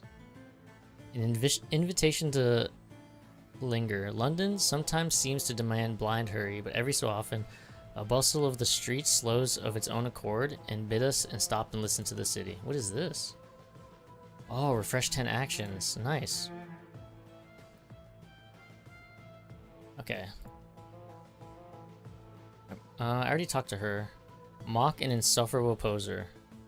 This fellow is sitting at the back of the singing mandrake reciting, well, technically it's poetry. Each line is worse than the last. It's a public service. Anyways, he's in your favorite chair. We'll castigate this guy. You meet each line of his faultlessly... You meet each line of his faultlessly with a cough, an off-color joke, or badly timed applause. Soon enough, he stumbles, red-faced from the premises. A grateful crowd rewards you at the bar. Oh, this gives you 10. Holy shit. Start an argument with a leading light of your favorite school. Unlocked when identified with a school is one of the 4. Okay, that's too hard to do. Okay, this stuff's hard to do. Alright. Well, now I know I can get 10 of those bottles. This is still 52%. Let's see if we can finish this fungus thing. We'll just grind out 97. If I lose one, no, it failed. 3% chance to fail. Are you kidding me? We're just gonna try again. Expire to 4. Oh, it moved places.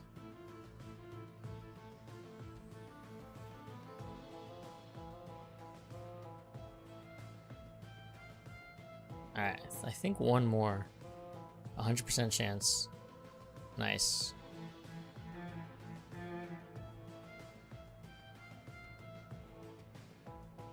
Wait, I'm already 5 inspired. Hello? Did I just do one more?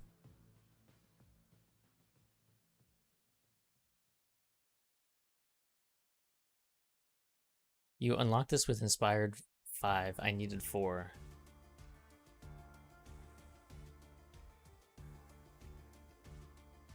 Oh, am I supposed to grind inspired up higher? 50% chance. I don't know. This is tough. What happens if I do this? An especial appetite. A tomb colonist, one of the bandaged dead, visiting London on dusty and peculiar business. An epitaph, she hisses. Oh, she's like a mummy. An epitaph, she hisses. Something to carve above my front door. Something in the manner of Pope Augustine, you know, a pistache. She's not sounding great. Drage, thank you for the lurk. Thank you, thank you. You do know as it happens. Heroic couplets, a pastoral theme, you bang it out in a couple of hours over a half bottle of Greyfields. Your patron might smile, or perhaps her skull is tenanted by worms. It's hard to be sure. Her gold is icy cold, but it spends as well as any. Okay, so that gives me Rosti gold, which is cool. Let me check. How do you go home? Lodgings. There's not much going on here. I could start the game or the carnival. I don't think there's much to do in the carnival. And I have no idea where this game thing goes. It's kind of hard to do without Watchful, I'm pretty sure.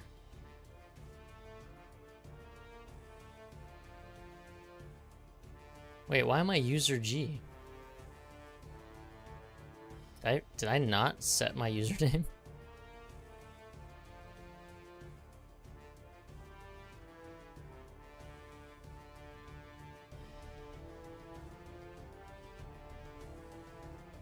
I might... Yeah, let me give me 10 actions here. Time and tide. This is a regrettable fact of life in the vast cavern of the Neath that even without sunlight, summer's sticky presence still manages to make itself felt. Tugboats haul ice from the northern sea. Ladies flutter fans in tyrants' gardens. Gentlemen sway uneasily and stain the insides of their hat bands.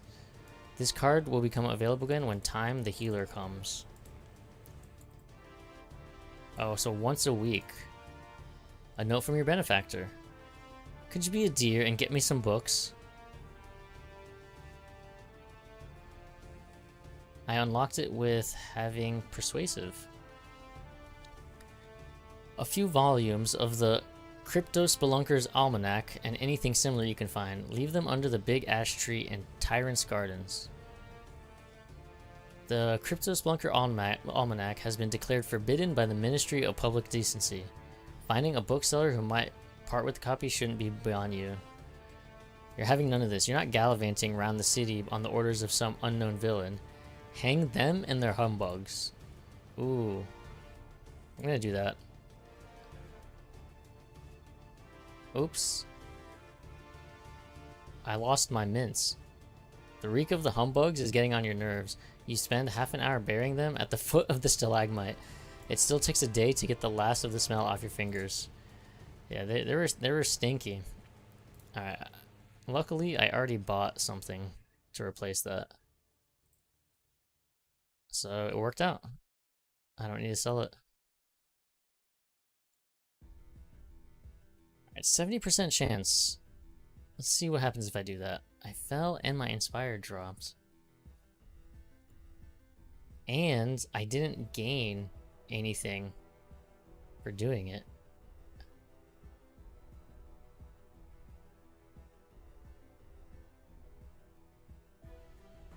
I think I'm just gonna end up spending all my... I'll do a 50-50 on this. It's a 56%.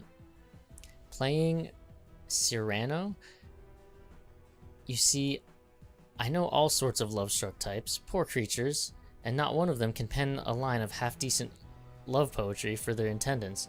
Can you step in? The pay is decent. These people are desperate. Oh, I won.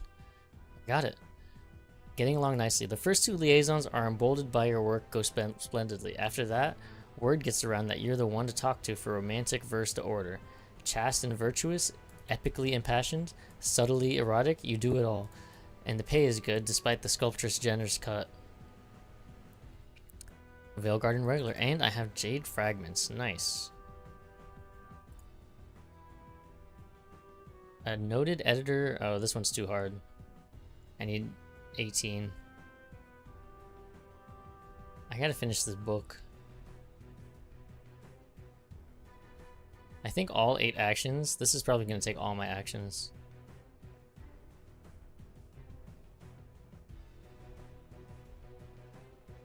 %80 chance. I'll try one of these. Nice. 27 silk scrap. There probably can't be that many spiders down here. Praising fungus in verse quality is gone. Inspired has been reset. Exceptional work. Your patron is satisfied. You've earned your pay. Just scraps? Silk scraps? A new star underneath. Oh good, it's you. A prospective novelist stands on the chair and bellows at you over the singing mandrake's cheerful din. He's using a copy of your latest work to semaphore the message.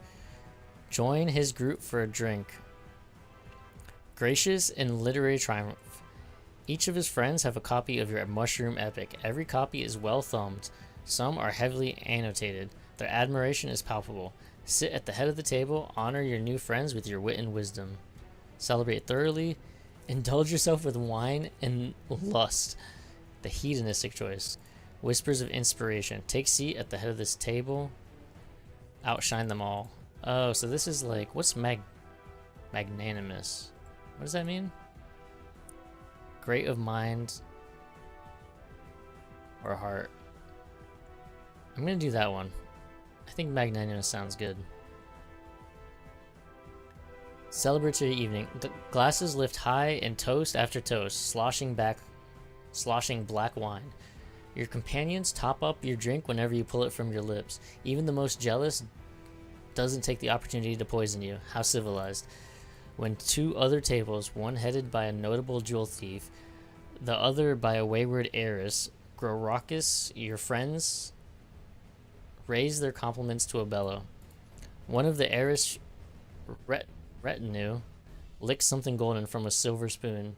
She smiles sleepily, leans back, and vanishes into empty air. Prisoner's honey. The prospective novelist slurs. Prisoner's honey. Something like that. I don't know. That was bad. The poet's finest friend. You should try it. You'll need to head to Vale Garden to nurture your acquaintanceship with the heiress, the jewel thief, or perhaps strike a friendship with the cloistered Diotimus? Diotimus? What is this word? A botanist. Diotimus. Fuck, I don't want to be their friend. Persuasive went from 9 to 16, and I got 10 prisoner's honey. The most delightful secret of the Neath. The honey of lamplighter bees fed exclusively on the exile's rose. Magnanimous 2. Your name is written with the ink of the gutter. What does that mean?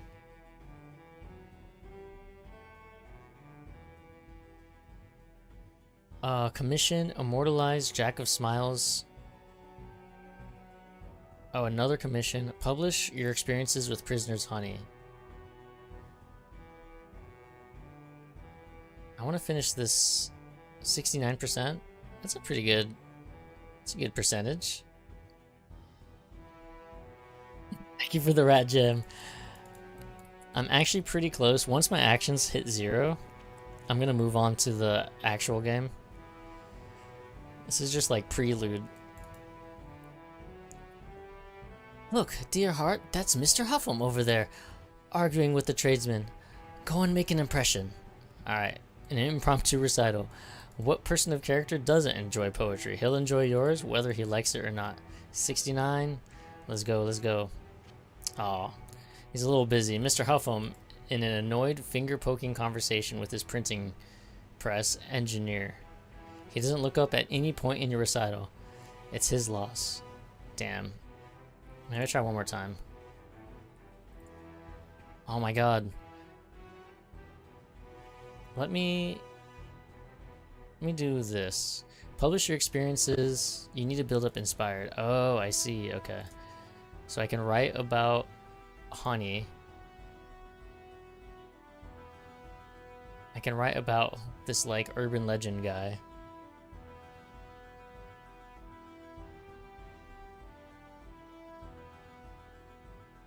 It doesn't say commission unlocked by not having any commission.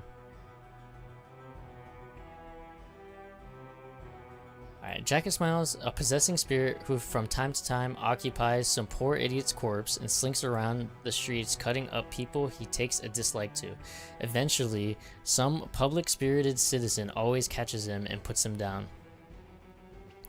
Except a bloody, exploitative tale of murder and ravishment printed on flimsy paper for the entertainment of street. I don't know if I'm going to do this because I feel like it's dangerous and I have minus. My dangerous is so trash right now.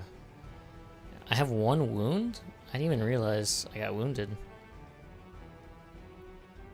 Alright, we'll do the Prisoner's Honey Commission. Investigate the affluent photographer. I'm not gonna do either of those. I'm just use my last 3 actions to try to hit this. Oh, I did it. Okay. The foundation of a career. Mr. Huffam puts down his broken brass thingy and listens as you start declaiming your work in the foggy street. Half a dozen stanzas later, there's a small crowd applauding your work, and Mr. Huffam is patting his pockets for a pen. Your review will only be a few lines in the back pages, but it's a good start. Glory beckons, and Mr. Huffam has forgotten that odd little device. Oh, I got something. Scrap. Oh, that's another challenge. 55%? Ooh. I don't think I'm going to refuse her, but I only have 2 actions. I guess I'll just try to write about this. Damn, this is hard actually. Where am I? I'm in the singing man. Maybe there's more stuff to do in Vale Garden. Oh, there is. Making your name. Pursue in a notable relationship.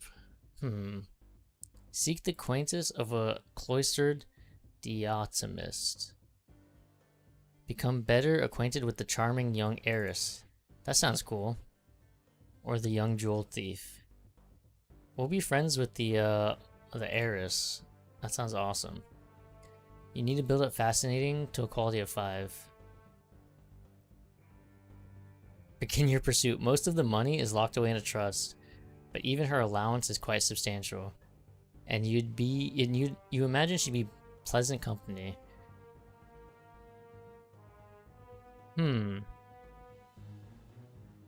This is tough.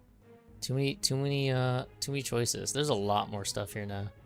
The honey dens of Vale Garden. You deserve a little treat.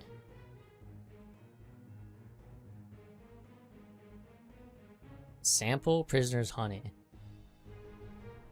You deserve a little treat. Life is so effortful. You've learned a number of honey dens in the back streets of Vale Garden where you can lie on a quiet couch and be transported to extraordinary places. This is like acid or something. I don't know. The newest sin to grit fall in London. Taste it and be lost, or possibly have a thoroughly delightful time. Alright, we'll see what happens. Lie back and close your eyes. Prisoner's honey does not bring dreams to those who sample it. Instead, it physically transports them to dreams. Your body fades from the couch as a gentle humming of bees fill the room. The nature of the dream to which you travel depends in large part on your own imaginative powers. Plainly, you are an individual of talent and distinction. You find yourself in a meadow of wildflowers on a lazy summer afternoon. Friendly young persons of extraordinary beauty drip perfumed water on your temples, sing entrancing songs, and in other ways strive to make you as comfortable and relaxed as possible. You return to the damp, cold reality of the Neath with a nasty jolt, but your mind is afizz with delightful recollections. You gain romantic notion, a connoisseur of Neathly delights, random weather, and I lost prisoner's honey. Okay. Wait, what did that say? Re-enter base camp? Play decoy for a street musician.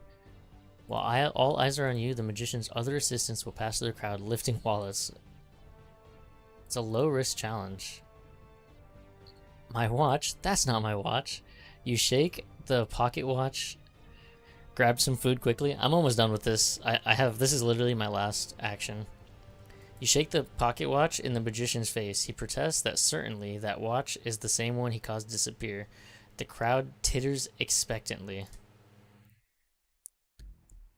You and the magician eventually come to a well-rehearsed blows. The crowd is delighted, and a shadow moves among them, lightening their pockets. Afterwards, you are awarded your share.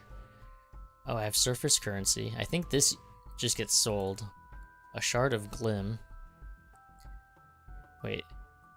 Pounds, francs, dollars, piastres for spies, collectors, and patriots. That's the currency. The glim is jewels of the Untersee, or possibly shards of phosphorescent insect chitin. Authorities differ. Moon pearl. Down here, these are the only way to know what phase the moon is in. Alright, so basically, I think if I look at myself, it kind of summarizes what exactly is going on. I have a rat friend that lives in the same house as me and this soft-hearted widow. The guest room of a soft-hearted widow, 3 hot meals a day, and a real feather bed go some way towards compensating for weekly and noisy hymn-singing sessions in her parlor. So she likes to sing. I'm waiting for a healer. I am addressed as Sir or Mad or yes. I identified with the Bazaarines, just like some weird, powerful, mysterious group of people. I'm wounded. with scratch and bruises. I'm working on publishing my experiences with acid, basically. Magnanimous. Perhaps you have hidden motives for your kindness, but you've done good things. I'm ruthless. By one, nothing can be allowed to stand between you and your goals. I know how to get to the singing mandrake. You're growing wise in the pleasures of the Neath, but it's difficult to remain current. This quality may drop slightly each week. Oh, so you have to like keep it up by just taking honey all the time. I'm a friend of the devil, so we'll probably meet him at some point. I'm a Veil Guardian regular, because I'm friends with the sculptress. I have a name, or I'm known somewhat for writing about mushrooms. I'm still a newcomer, and I am favoring the pianist between the Spirifer and the pianist. And oh, here's the commission. I'm writing about prisoner honey. So that's the summary. I gotta go to the bathroom, but I'm gonna load up. I don't think I need music. I'm gonna load this up and change my title.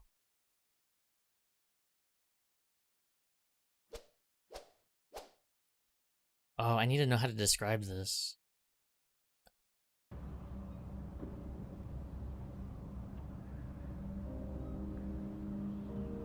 So Sunless Skies. I'm just gonna say free game on Epic too.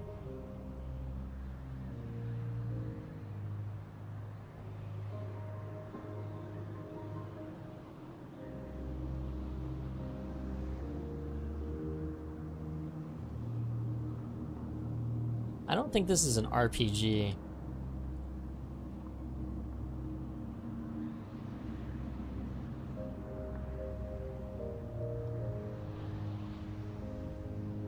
Oh, this is Sunless Sea. Sunless Skies. 2 viewers currently on the category for Sunless Skies.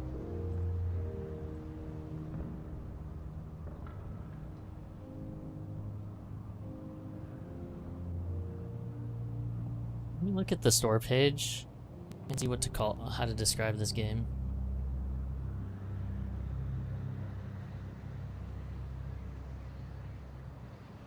Oh, it isn't a role-playing game.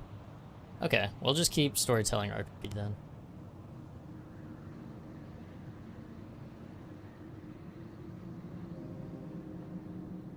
And then... Damn, the subtitles kinda... they take up some space. Alright, I'll be right back. And then we'll start a game.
See, this is like the music I was looking for. It's just like mostly atmospheric, less melody to it. Also, if anyone was lurking, how is Fallen London interesting enough to do another run? Like, how long was that even a thing?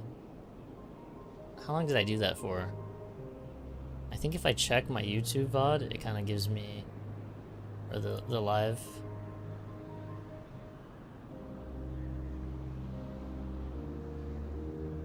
When did I start this? Oh, 5:11. So that was like, I did 20, or I did a little over 30 actions for 2 hours. So I don't know if it's interesting enough.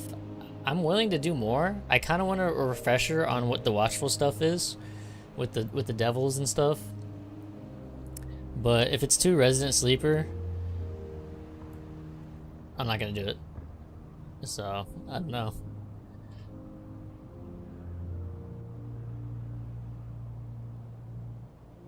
So this is in the same universe. The only weird thing is that it's like in space, and I didn't think it was really that advanced of a society, of a like technology wise. It is very steampunky still, so it kind of works. Begin a new game. If you die, you can only continue with a new captain. If you die, you can reload. What? Or continue. Oh, it gives you the option of reloading. No, we'll do Legacy because it seems like this is the way it's supposed to work. Like if your captain dies, then he's dead. Aiming assistance, only a few player weapons arc towards target. None. Enemy projectile speed. Projectiles move at default speed, sure. Supply consumption, fuel and supplies are consumed at the default rate. Also, I have no idea what this game is. I have no idea how it works or anything. I think it's similar to Sunless Seas, but I didn't play that either. Once every 15 minutes, visiting, oh.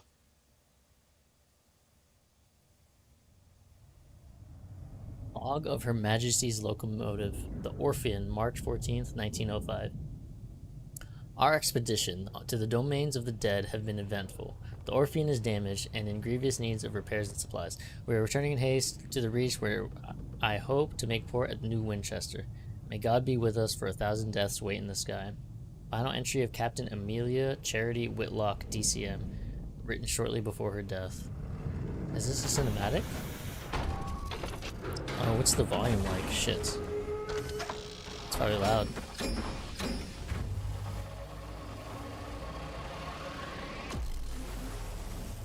Oh my god, this is loud as hell.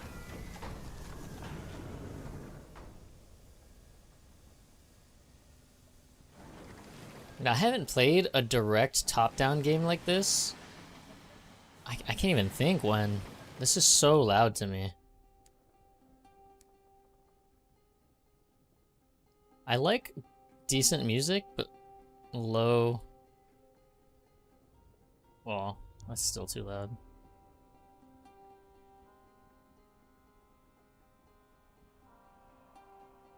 Actually, we'll just make both 50 and see how that works.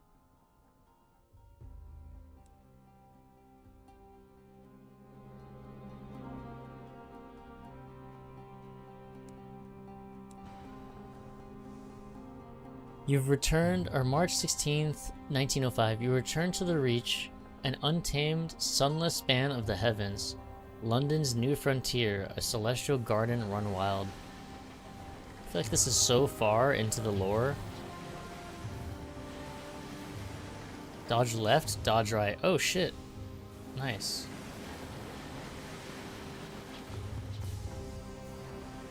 Your journey back from the Blue Kingdom was tumultuous. Your locomotive is damaged, and Captain Whitlock badly wounded.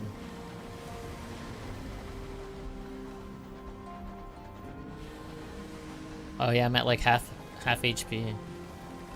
As first officer, the crew look to you. The nearest station is New Winchester.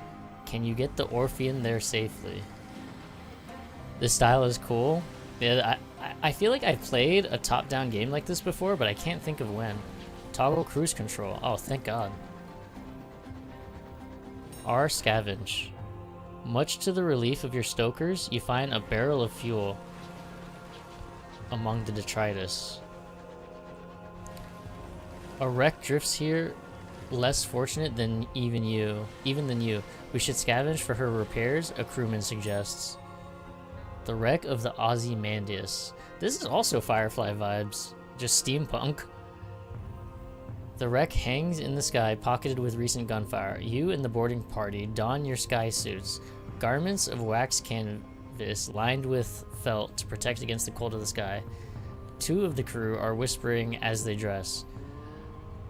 What business did Captain Whitlock have in the Blue Kingdom anyway? Why the devil did we trespass on the districts of the dead? You silence him. Now's not the time. Leap across to the wreck. The gap between the two engines isn't wide, but the endless fathoms of the heaven gape beneath it. Leading the way, you jump. Your stomach lurches with vertigo as the stars blaze above you, and the air of the heavens is thin and torn by the unpredictable winds. Then your boots hit the running board of the Ozymandias, and your leather-gloved hands fumble for a hold. One of your companions throws you a line, and you lash the two engines together. Only then do the rest of the boarding party follow you. One of them forces open an exterior hatch, and you clamber inside. Holy shit, this is so much reading. Her interior is cold, unlit, and whistles with wind. Your party's lamps spread buttery light over the narrow, paneled passages. You make your way toward the hold, stepping over bodies crumpled in the corridor. Unfortunately, your way is blocked. A bulkhead has been mangled inward by a well-aimed barrage. Clear the obstruction. This will locate the length of pipe. You locate a length of pipe to use as a pry bar and set to work. This will test iron skill. Lead your party on a more precarious path. Go back out the Ozymandias hull, climb past the blockage, and enter through a window on the far side. And do so carefully. Veils is the skill of deceiving and evading.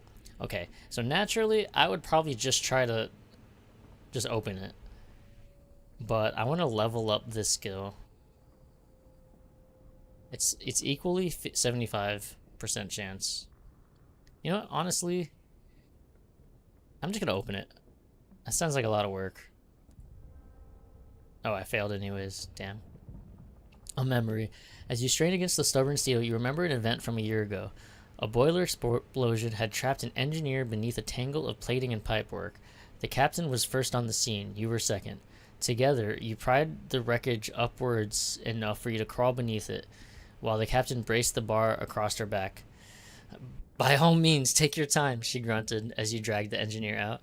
Back in the present, the twisted bulkhead yields suddenly. A crewman cries out as its jagged edge bites him. You order him taken aback to the orphan, while the rest of you press on. The way is clear. I lost a crew. Okay. My bad, guy. You've reached the Ozymandias' hold. A ruin of smashed cargo and spilled supplies. Hopefully, somewhere amidst the detritus, you can find parts to repair the Orphean and restock your stores. Conduct a thorough search. Your companions work quickly. The Ozymandias' hull has begun to creak. Your actions on board may have compromised its integrity. Uh-oh. Oh my god. There's so much reading. Renewed. You find enough food and gear to restock your supplies and enough spare parts to make necessary repairs to the Orphean. The food will need to be thoroughly thawed, of course, but you've eaten worse in the skies. Oh, cries one of your party, prying the lid off a long crate. It holds a cannon, still nestled in straw. Another crewman pulls a battered bird cage from a pile of ruined cargo. Within the cage, something winged and furred opens a sullen eye. You examine your finds. I gained 4 supplies. I have 5 and 15 hull. More. The Ozymandias emits a juddering creak. Your boarding party exchange nervous glances. From the chaos of its hold, you retrieved repairs and supplies and discovered some useful equipment. A gun that can be mounted on your locomotive. And an educated bat? Huh? Mount the Jerusalem cannon on the Orphean. Her own weapons were damaged during your own flight from the Blue Kingdom. That leaves you vulnerable. You can claim both this and the bat. Liberate a diffident bat and employ it as a scout. The heavens are wide, so locomotives use scouts, like bats, to locate things of interest. Ports, resources, wrecks like this one to scavenge. Okay. Unlock this by having no Cotterell and Hathersage, Jerusalem. It's too dangerous to stay. I need both. I was also thinking that really testing, yeah, holy moly. This is like, the other thing was entirely reading, but this is, just feels like more, like even more reading. Somehow. Fire and Fury. The Cotterell Hathersage Jerusalem fires single shells to a good range or more or less accurately. You order 2 of your party to get it back to your vessel and fit it immediately. The Ozymandias groans again. The structure shudders spasmodically. And also it's like, it's got this Victorian like language to it. Like words spasmodically. I've never said that in my life. Alright, let's grab the bat. The bat treats its rescue as an inconvenience and immediately begins haggling over pay. You offer to put it back in its damn cage and leave it on the Ozymandias, at which point it becomes more polite.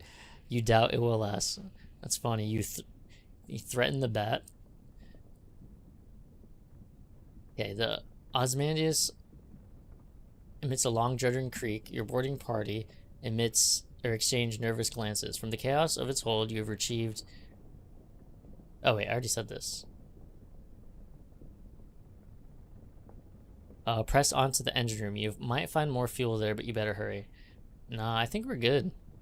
It's too dangerous to stay. I have two fuel, so that should be fine. I don't really know. You lead your boarding party back to your vessel. Unshackling her from the buckling Ozymandias, you stoke your engines and steam away, restocked, repaired, and rearmed. The crew gives a ragged cheer. Your terror has fallen. That's probably good. Yeah, it's full on testing me. Holy. Oh, I just used fuel on accident. Oh no, I think I got fuel anyways. That's funny. There's like a physics. Oh, I forgot to retitle my YouTube stream. Oh, I added a marker. I didn't mean to do that.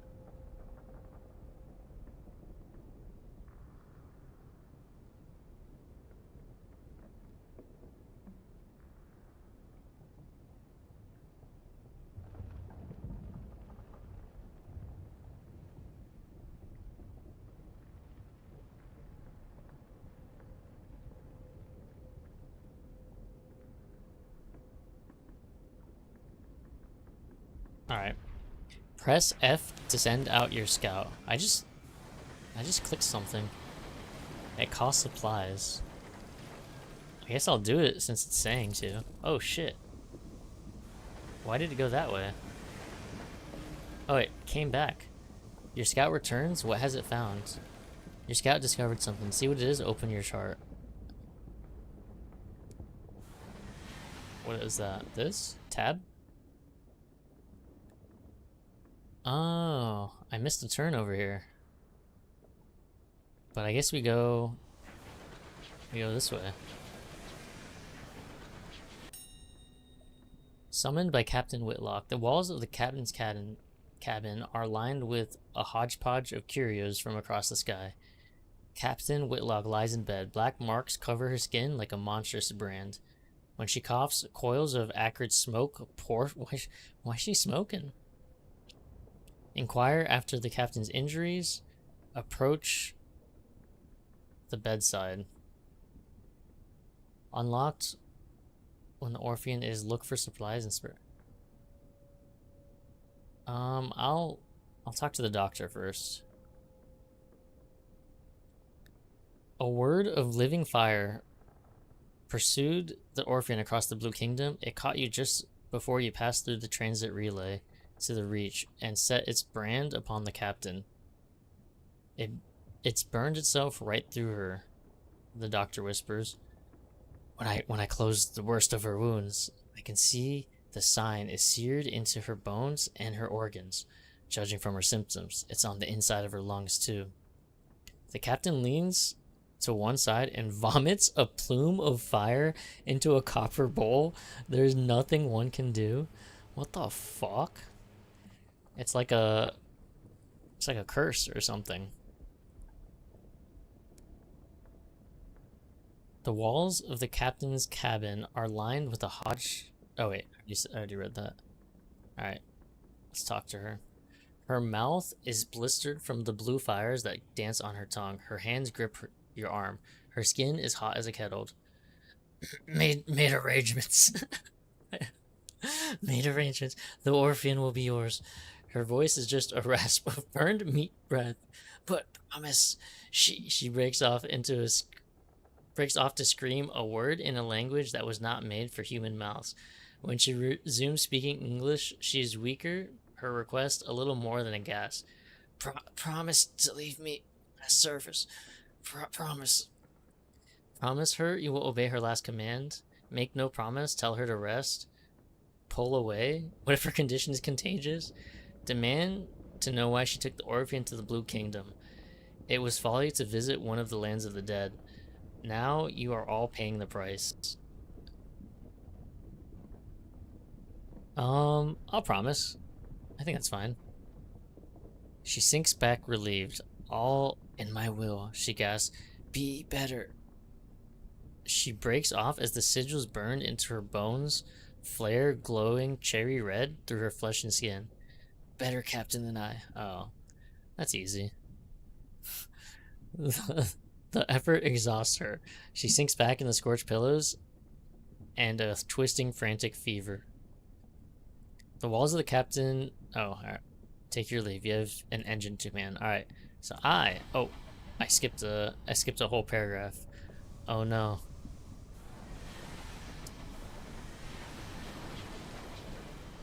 Oh, I bumped into a thing.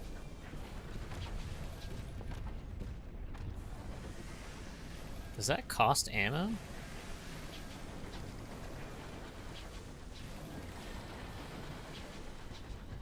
Yeah, the autopilot's good.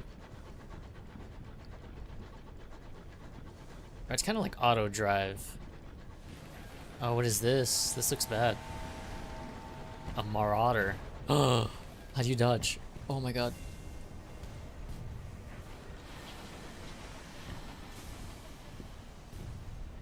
This is hard. Oh, I dodged into it. Oh, I'm overheated. Fuck, I'm fucked.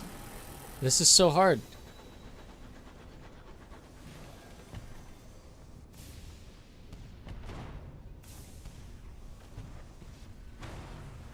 I killed it.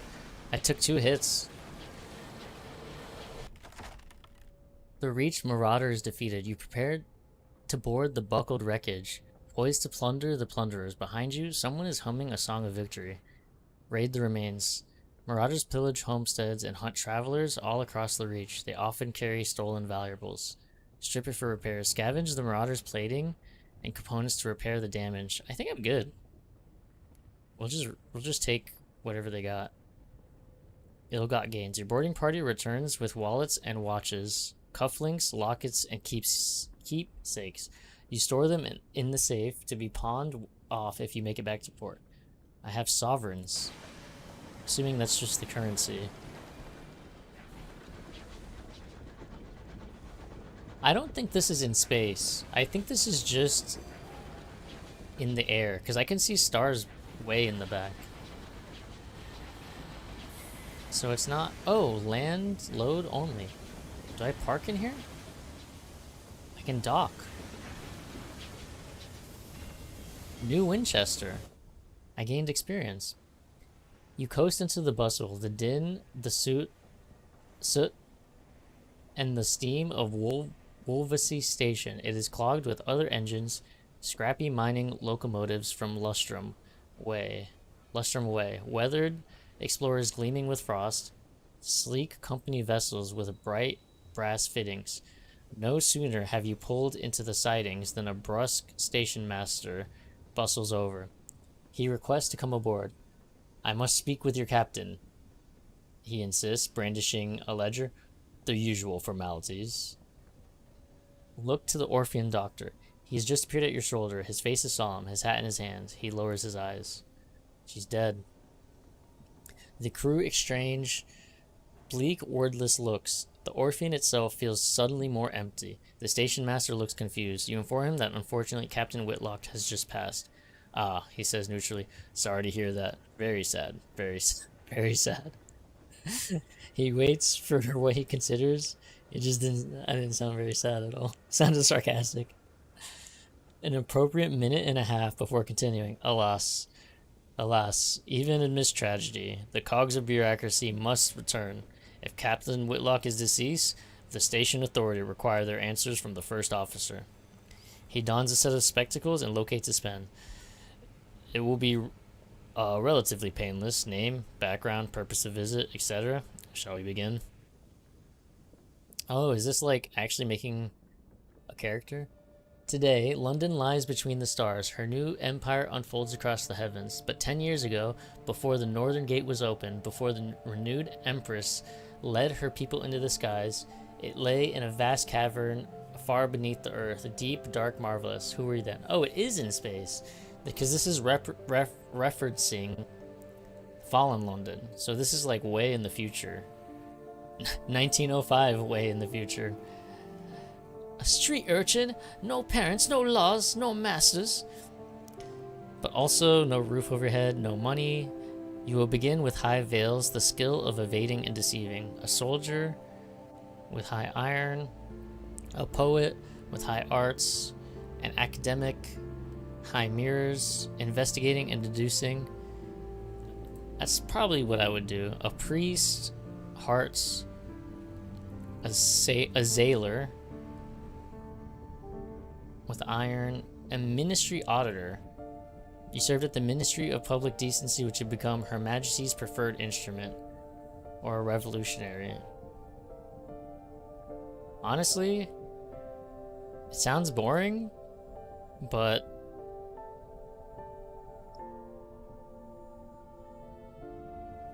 I like the mirror skill, investigating and deducing.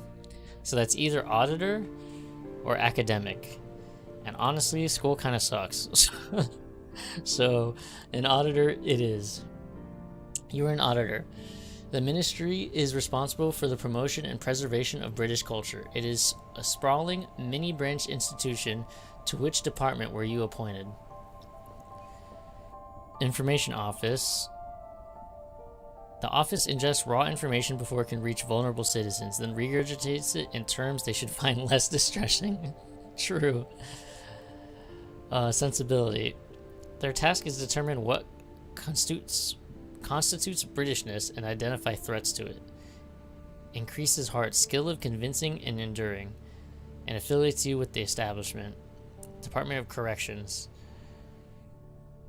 So it's like the police department. So honestly, we'll just boost up.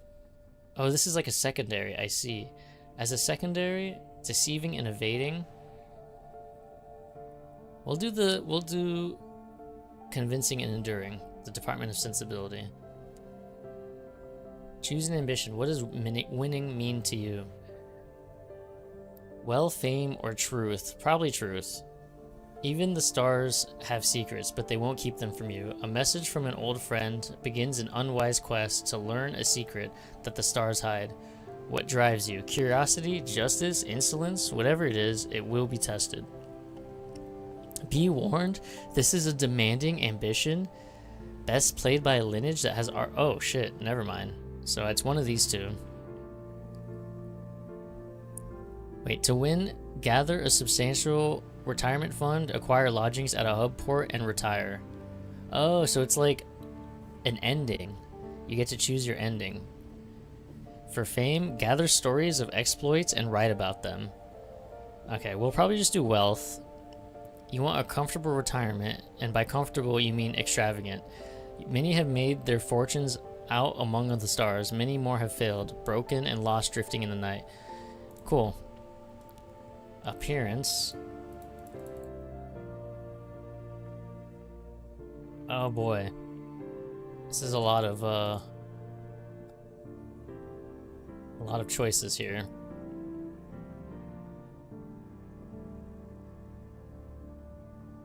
Let's just look at no hat. I think this is no hat. There's a little bun. Top bun.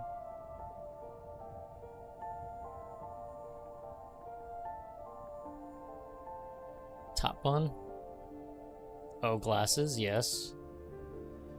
Okay, I can actually get something going here. Nose, I don't really know, to be honest.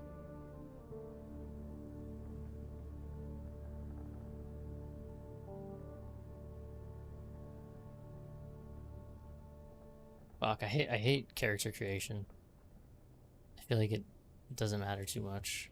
Alright, let's just some regular ass nose.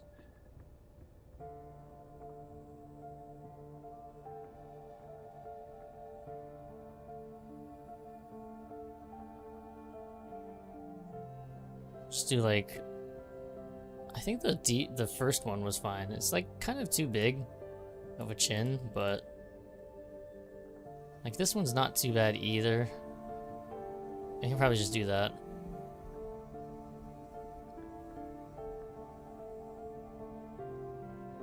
Honestly, this is probably fine too. Outfit. Damn, I can't really tell. You kind of have to imagine what's going on here.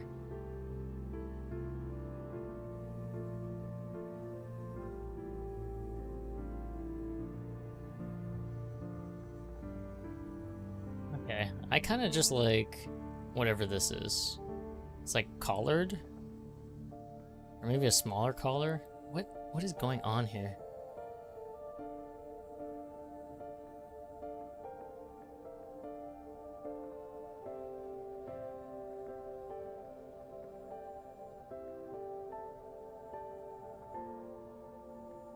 I think this... I don't entirely know what this accent thing is, but we'll do that. Term of address: comrade, brother, sister, reverend, madam, sir, citizen, captain, lord, lady.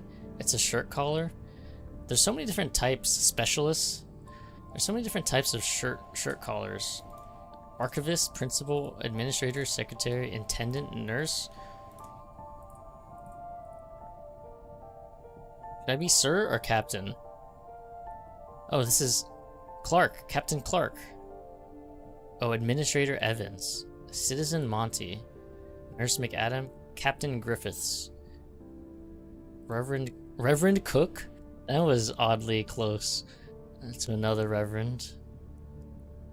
Professor Carrington. Officer Harris. No, this is close to me. I actually made it like close to me, so we'll just say we're the captain.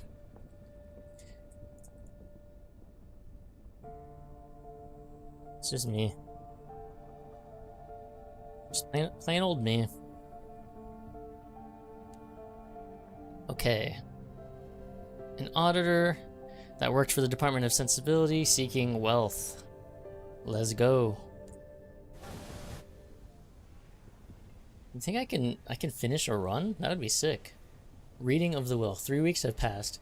This morning, Captain Whitlock received a simple memorial service. Her body was consigned to a necropolis train bound for Serene Mausoleum. Now you sit with her handful of her relatives in the threadbare offices of her solicitors. A methodical notary is reading the will. The captain was wealthy once, but squandered her capital on mysterious expenses before her expedition to the Blue Kingdom. Listen to the end. The captain's relatives, from whom she was mostly estranged, are clearly wondering why you're here. Oh, am I giving the news? True to her word. In a final Codicil?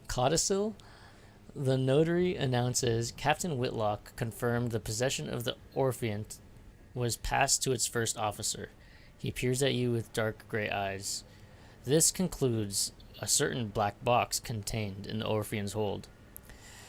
Captain Whitlock's final request was that at the time of your choosing, you transport said box to an address in London. He hands you an address card and deposit there. You are not to look inside. She gave no explanation. And that's it. You're captain now. The Orphean is yours. Captain Whitlock's legacy. You can investigate the black box at New Winchester, or you can take the box to London as requested, or you could sell it and be done. You have gained a large black box which is once belonged to Captain Whitlock, and I've gained sovereigns. I probably won't sell it. Provisioning. Before you leave New Winchester, it may be prudent to buy more supplies. You can buy them at Victoria Market. To visit the market, select it from the menu that appears. Here you can swap between shops and stories. Scout. Oh, okay. Wolvesey Station. The clamoring central station of New Winchester, a place of steam and smut and thundering iron. Here you can find people willing to pay for a skilled captain's service. Explore the city. The smogging, clanking, singing, stamping, thronging, frantic heart of the Reach. Recruit the incautious driver. I specialize in test driving, but I'm looking for something quieter. An opportunity. The fastidious inspector. Hey, excuse me. Investigate the black box. Captain Whitlock left it to you in the hold of the Orphan. I would probably investigate it. Repair. Hire on crew. Ambition, wealth. It's not enough to be rich. One must be seen to be truly, lavishly, importantly wealthy. Okay. So first, let me check out this box. Oh my god. This is like an absolute novel of reading. Captain Whitlock left it to you in the hold of the Orphan. Is it just Orphan or Orphean?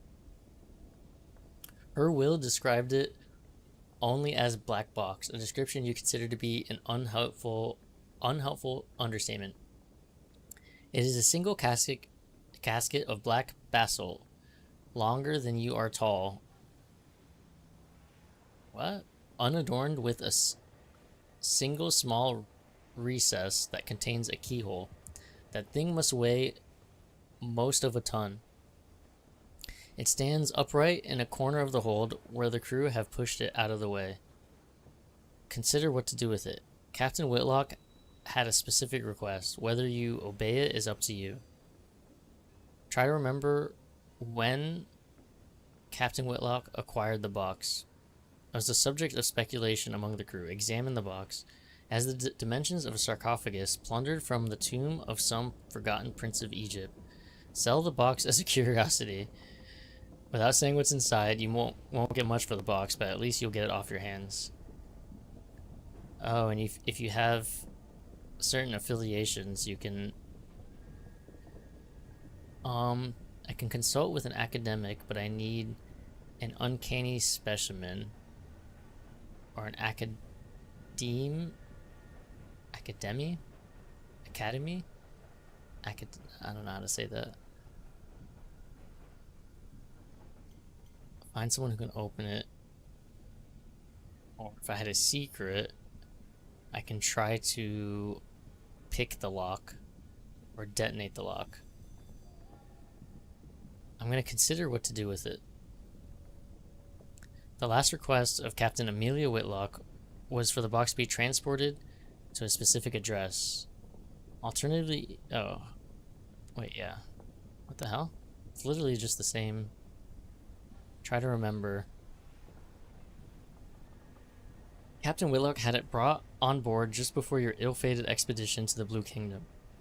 It was empty then, you know, because you saw the lid and the box carried on board separately and assembled in the hold. It's not empty now. It is sealed and even heavier than before. But you left for the Blue Kingdom shortly after the box was delivered and made no stops on the way. So whatever inside the box now, Captain Whitlock found in the Blue Kingdom. I've been watching millions of YouTube shorts with you just in my ears reading. He's wrong. Me too. That's me also. If I'm not streaming, I'll have just some random stream, like sometimes not even somebody I know, just in the background, just doing some random thing, and I'm just going on with my day, as if it was just a normal thing to do. Okay, examine the box. What the hell is this? There's a lot of flavor here. This is my new podcast. Yeah, read Sunless Guys. This is way... If I knew how much reading this would be, I would have not read all of the other stuff. I would have not done a Fall in London. I liked that I did, but... Because I enjoy Fall in London, but holy moly. I am like... I will have no voice tomorrow. There are no carvings or inscriptions on it. The joint where the lid meets the body is too thin to admit even a knife blade. There are no holes by which light or air might find their way in. It's impossible to see inside without opening it. Even the keyhole has been engineered in such a way to prevent peeking. The recess with the keyhole, though, as far as you can determine, that is a more recent addition to the box. The stone must have been drilled and chiseled away to create space for a modern metal lock. Okay. I'm not going to sell it. We're just going to take it to where it's supposed to go. I need shifts of people to read. I know. Alright, so we looked at the box. Let's just explore the city. The smogging, clanking, singing, stamping, thronging. I wish there was more... I wish there was, like, city sounds happening right now. Thronging, frantic heart of the reach, an ever-expanding port of soot-smudged glass and bright steel spilling across a drifting, mist-wrapped archipelago. Its factories thunder, its engine sheds ring with hammers and hiss with steam. Locomotives chug into sidings for repair or flare across the sky and away into the higher wilderness. Learn about trading. Successful skyfarers fund their expeditions by dabbling in trade. Inquire whether there are any good trading opportunities available. Visit Promise of Days, a club where seasoned captains gather to trade stories and share advice. Inquire about the Winchester War. How goes the war? Alright, we'll learn about trading. On the pedal trail. A porter at the station advises you to visit the nearby pub, the Promise of Days, and talk to seasoned captains there. They keep their ears to the ground. They know about an opportunity or two. Visiting the Promise of Days is one of the options. I see. Visit the Promise of Days. We shall. Oh, the guy with a mask. Old pistons gleam on the walls. The shelves are crowded with mementos from across the sky. The clientele raise their voices to be heard above the comforting clamor of the adjacent engine yards. Introduce yourself to the seasoned captains. They are always happy to offer words of advice, sometimes many words. Go elsewhere. Ask them how to make your fortune through trade. I must first acquaint myself. I see. Okay. 4 are gathered at their usual table. The masked citizen, a libertine, polymath, and pioneer of the neo-nocturnal artistic school. The bedeviled didact, a scholar haunted by his discoveries. The plucky baroness, explorer, collector, philatelist, philatelist, and spatchcocker Meg, who hunts monsters. Of course, everything out here is jolly dangerous, says the baroness. Few risk the skies, so news of distant ports is valuable. Collect port reports from places you visit and deliver them to Victory Hall or Company House. The more you turn in at once, the more they'll pay. Look for... How does this, the mass citizen guy? Look for opportunities on the way, advises the mass citizen. Passengers who want transport, rich men in need of bloody work, etc. I'm back. Welcome back, Tim. I am reading an actual novel. It's insane. The amount of reading is insane. Ask them how to make your fortune through trade. Between them, they've carried oh my god, Navarantine gemstones from Eleutheria, souls to the Blue Kingdom, and raw hours to London. Have they tips? Have they tips? Novel time with 13. My voice and throat, mouth, everything involved in this is feeling it. Learn about trade and how to find bargains and prospects. Ah, the Didact says, fiddling with his innumerable talismans, an essential topic. Meg slides you a stool, and the captains shuffle around them to make room. The masked citizen buys you a drink of their own invention. It is a violet and foggy. The plucky baroness gives you a brisk, encouraging drink. Ask away. I need like a, I don't know, just like a list of voices that I can just reference and just switch up on the fly. Ask about markets. How can you buy and sell goods? You can sell practically anything at a big trade hub like New Winchester, the Baroness answers. If you want to buy, though, you'll need to travel to more distant ports. Each specializes in a particular export. Meg spits chewing tobacco on the floor. No money in buying at market prices and selling them at 2i, though. You want to look for bargains, or prospects of people offering better money. Buy cheap, sell dear. Dear? You can sell, not buy, any trade good at a major port. Lesser ports each sell a single good. You can see what a port exports by selecting it in your chart. I see. Ask about prospects. Where might you learn of these opportunities? Voice box is dead. It really will be. The masked citizen sips their drink. I don't know what he sounds like. What did I even do earlier?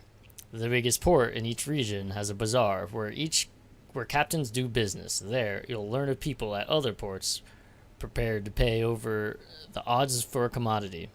When you accept the commission for a prospect, it's yours. No other captain will pursue it. It's all fantastically civilized. Their smile is droll. You'll have to source the goods for yourself, of course, says the bedeviled Didact. Find a port that exports them. The client will want a certain amount. You can supply some or all of it, but if you provide all they need, they may furnish you with additional rewards. Accept prospects and bazaars at major ports. You can accept 4 at once. You may review and abandon them. So they're just like quests, I think. Trading opportunity. Ask them if they know of a good prospect available. In point of fact, I do, says the masked citizen, tapping an elegant finger on their elegant glass.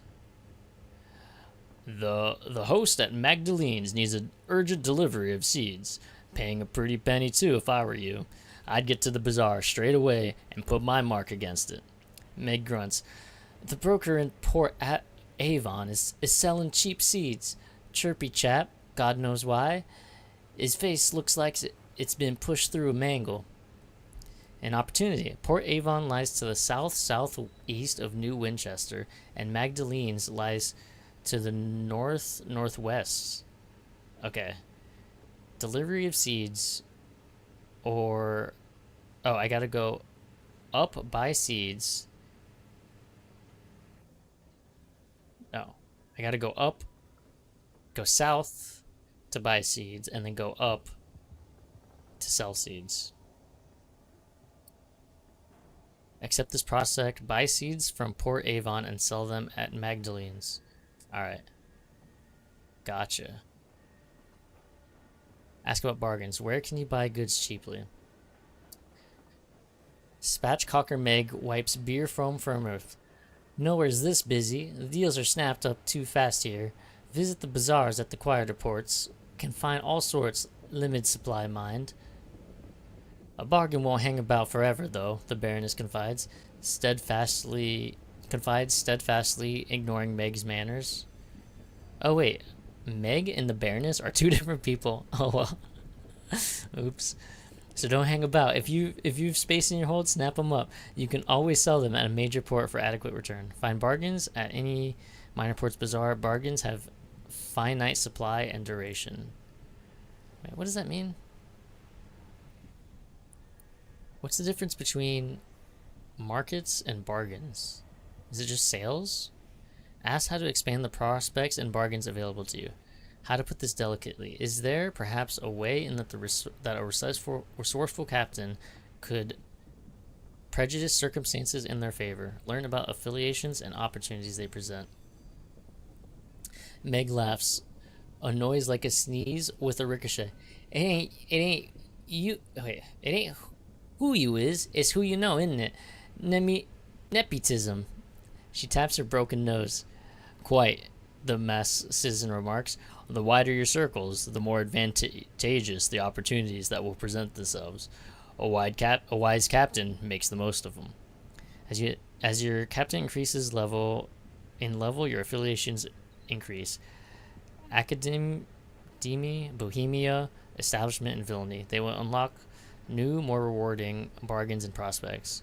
Affiliations allow your captain to inherit certain resources should the unthinkable happen. Oh, so like if you die, you can get stuff later? I don't know. Change the subject? You've heard enough for now. Did we look at different games? I don't remember it looking like this. I did the these devs who made this game, they started with a browser game. So I started with that browser game. This is League, yeah. What? I've been playing League the entire time.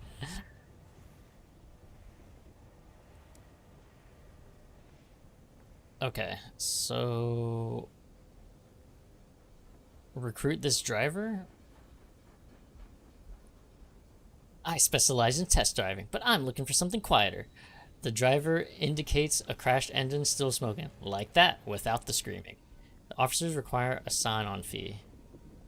Allow the driver to join your crew. What harm to? It'll get you a chief engineer, increase your iron by 6, your hearts by 2, and your affiliation establishment by 1. I'll just do it. Officers and mascots. In addition to your crew, you now have an officer or perhaps a mascot. Officers must be appointed before you can benefit from their skills, abilities, or animal charisma. The first officer you recruit for each role will automatically be appointed.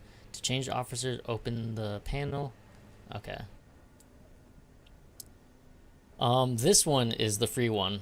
Fallen London. Yeah, exactly. Yes, thank you, Morgan. Thank you. Alright, I paid the driver. Boards eager to get started. I recently parted ways with the Windward Company, they explain. Personally, I think a crash a week isn't so bad. They disagreed. Oh well, live and learn. Alright, this guy seems terrible, actually. The fastidious inspector. Hey, excuse me, Captain. Oh, it's a woman. A woman pushes through the crowds towards you. She is short and square-shouldered in a neat black suit and polished shoes. She shows you the case of her pocket watch. It is embossed with the crown and hourglass of London's horological office. The body responsible for ensuring time is consistent across the empire. I'm hoping to book passage to Port Prosper, she says, slipping the watch away. I can, of course, pay. Pay sounds promising. Alright, nice. We picked up a passenger. Wait. Is this... It's her, right? Thank you. The locomotive I was on broke down following a boiler rupture. The chief engineer's fault, I suspect. A gentleman fonder of brandy than of diligence. Here's an initial sum to seal our bargain. Prosper lies to the northeast of New Winchester. Not that there is such a thing as north, south, east, or west out here. Instead, London cartographers are picked 4 of the brighter, more reliable stars visible from the Empress's new palace and named them north, east, south, and west. Londoners value familiarity. Cool. So I got more money and 2 dudes. Alright, we inspected. I don't know if I need a repair, but let me just click to see how much it costs. It costs 18 and 24 hull. This will cost 3 sovereigns per point of hull you've lost. Have your... Partially repaired. How much have I lost? When you have more than 20 hull. Yeah, I think we're good.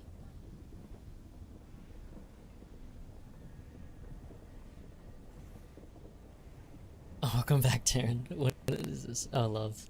Thought it was like a cozy. Oh, inquire about the war. Forgot about the war. This is another. This is chapter 10. The slow burning war for the Reach forms the backdrop to daily life in New Winchester. Citizens wishing to keep up with the developments in the war turn to the New Gazette. It is famously the only newspaper worth reading in New Winchester, as well as the only paper that hasn't bankrupted itself. Its quality speaks for itself. Here, you can read the progress of the war, check your reputation with the factions. Oh, you can take part in the war, maybe. Read about the current political situation. A careful analysis, balance of power in the Reach. You will learn who currently controls the Reach. Oh, this is crazy. The Assembly runs New Winchester from Victory Hall and seeks to strengthen its hand in the Reach. London's proxy, the Windward Company, however, maintain a considerable presence in the Reach. Although New Winchester is neutral ground, tensions are mounting within without the port. Oh, it's like in Skyrim, the Whiterun.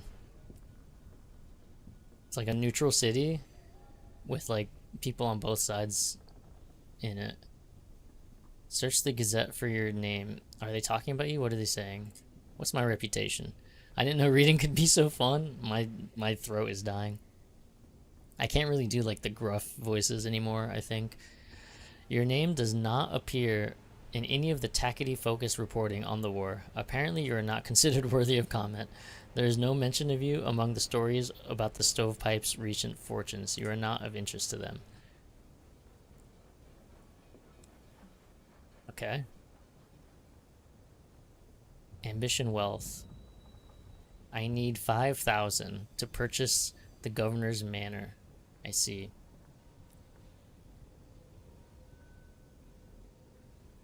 Did I accept the... How do you tell? Journal, profile, bold? Shows current cargo and prospects you've accepted. You can also change your locomotive's equipment while import and jettison unwanted cargo. So, what is the shimmering gemming?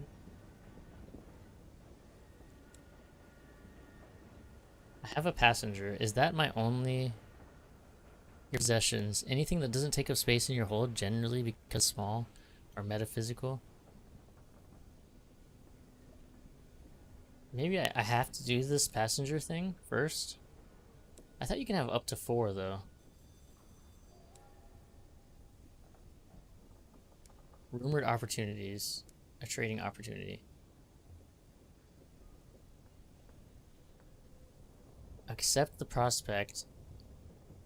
Seeds for Magdalens at the bazaar. Accessible from the area list on the left. Shops, bazaar, prospects. Munitions for Port Prosper's. You just weren't interesting enough? Oh yeah, to be written about. I've literally done nothing. I've just like made my way to this city and just talked to some people. The parsimonious chairman of the Windward Company is looking to outfit a dozen more engines with the appropriate precautions. He requires guns in satisfactory quantities. Deliver up to 3 carefully packed crates of munitions to Port Prosper. Oh, I have to take this girl, Port Prosper. So I might as well do this. You know what? I'm gonna claim the other one because you can have up to 4. Munitions can reliably be purchased at the Royal Society and the Empyrean. Oh wait. Is that here? That's not here. Damn. Oh my god. There's all kinds of items that I do not know what to do with.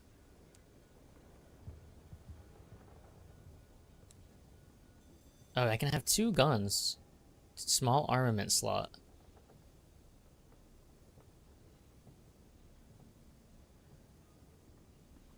Are they both small armaments? They are.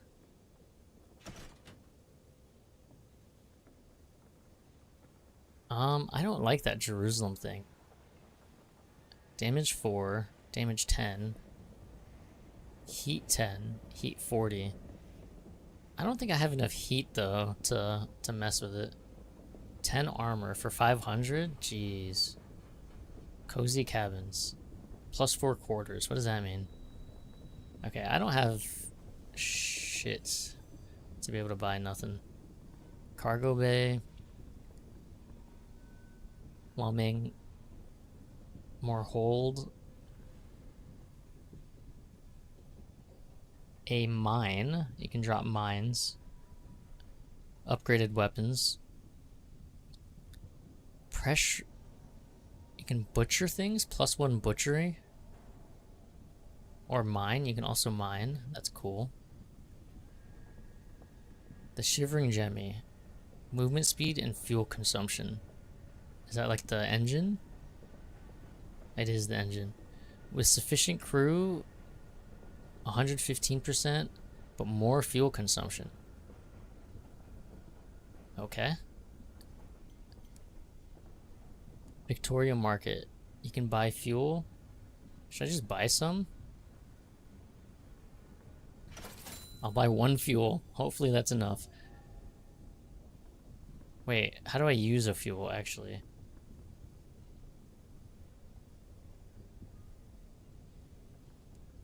Engine yard. Oh, you can buy a new ship. I see. For 1,500, 3,500, or a lot of 100. I thought it was 1905 and no fuel. This is like a weird alternate universe. I don't know when Fallen London was. The profile records all aspects. Okay. I have 1 chief engineer. Bancroft's form. Okay. I'm lost. I need to be able to buy these. Rates of munitions. Prosper. But how do you... I forgot how to buy this. I think I just have to wander. I just have to, like, figure out. Just figure it out. Or maybe I do this first.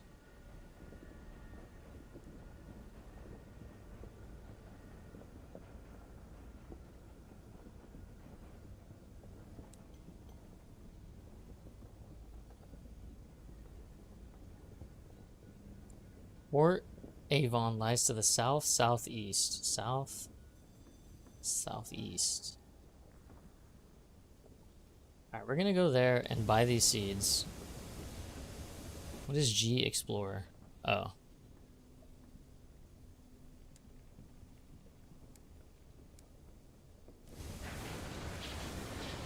I don't know my music though. There's a Bancroft's form down there.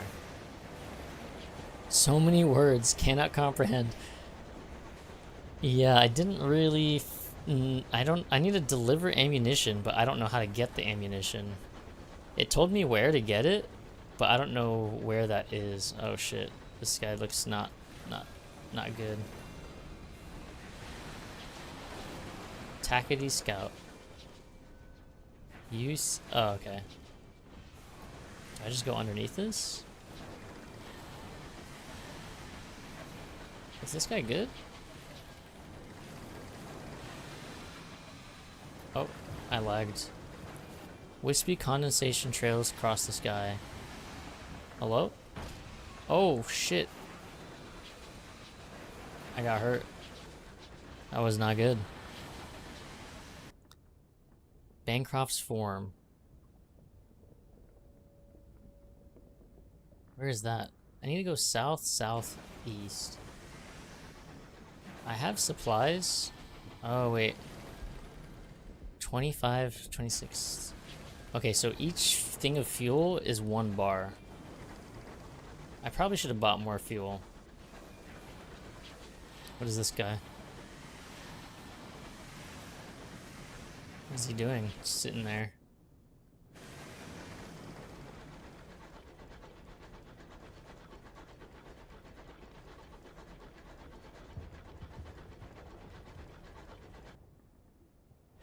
I wonder what this Bancroft's Forum is.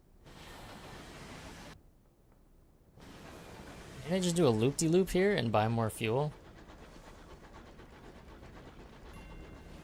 Oh, Gabriel's Archive. Experience gains.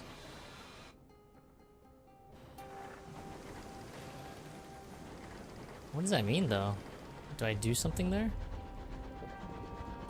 Bancroft's Forum. Can I, like, dock or something? Can you just not wreck into people? I like to give him a little bump. It's just a friendly bump. All right. What is this? Terror, nightmares, untroubled. How does this train have no tracks? It's in the sky. We're like, this is like a steampunk. In respect to Fallen London, it's in the future of Fallen London, which is, I think, in the 1800s or something.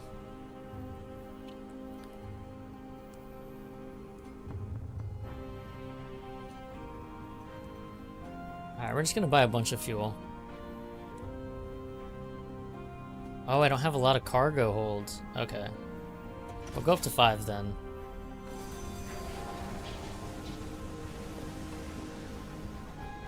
I got no clue. Yes, this is alternate future type shit. But then it's up there freaking steaming hella smoke. It's true, I can't see shit. It checks out.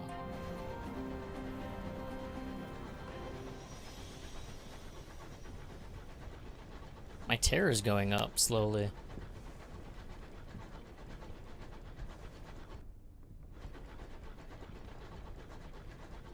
I want to interact with these guys. Do you think I just should attack them? Should I just fight them? Oh shit.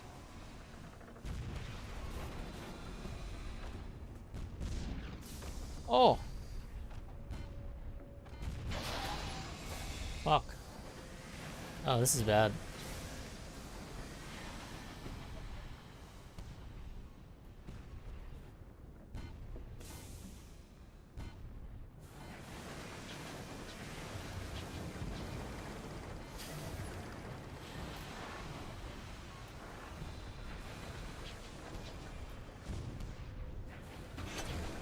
Oh, I got him.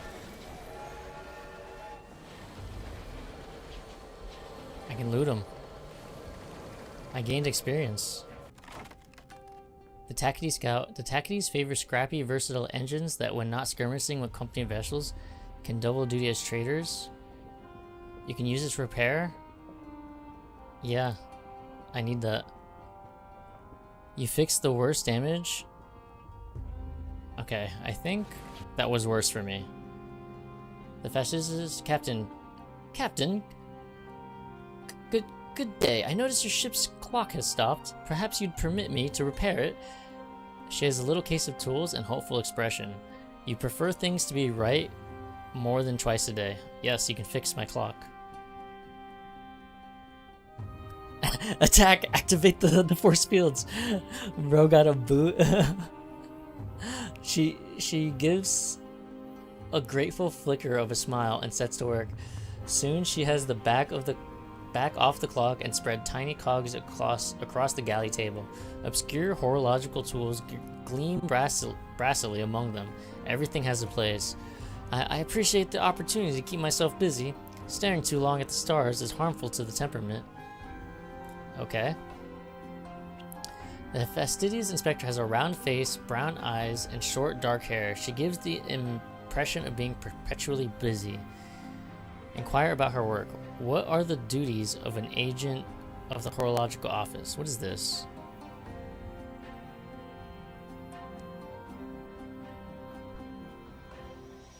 She sniffs. It is of fundamental importance that at 10 o'clock on the 2nd of June, in one corner of the empire, occurs at the same time as 10 o'clock on the 2nd of June in the opposite corner. How is an empire to function if it can't agree what day it is? Unfortunately, the process is complicated by the fact that time is less reliable than it was.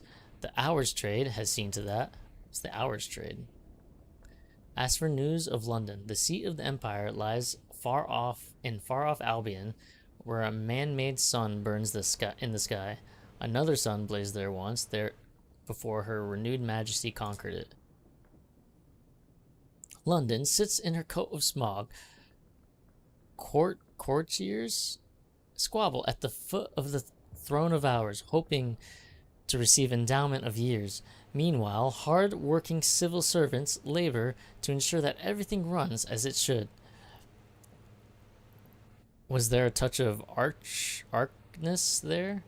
All is normal. I miss her, though. There is no city like London in all the skies, and Albion is very different from the Reach, much more civilized. Ask what the Winchester were. The Reach is torn by discontent between London loyalists and the more independent settlers. Huh, that sounds like a familiar story. There are those who feel that London is a long way away, and they do a better job of governing themselves. The frontier attracts independent spirits. Oh my god. I have food here and there's a fly. We call them tackities for the hobnail boots that are so practical out here. London unsurprisingly disagrees. The Windward Company earnestly represents Her Majesty's interest in the region. Oh my god, I cannot read shit now. Sometimes very earnestly indeed, the tackities call London's loyalists stovepipes, or our hats, I suppose. She avoids looking at you. And you, Captain, where do your sympathies lie? You remembered your heritage and the queen who led you to the skies. With the tackities, these are new lands. Why should old rule or old masters hold sway? No loyalty to either side. I'm gonna stay undecided. What a remarkable indulgence, she remarks with a raised eyebrow. She's suspicious. Okay, I gotta do something about this. I need to... Be right back.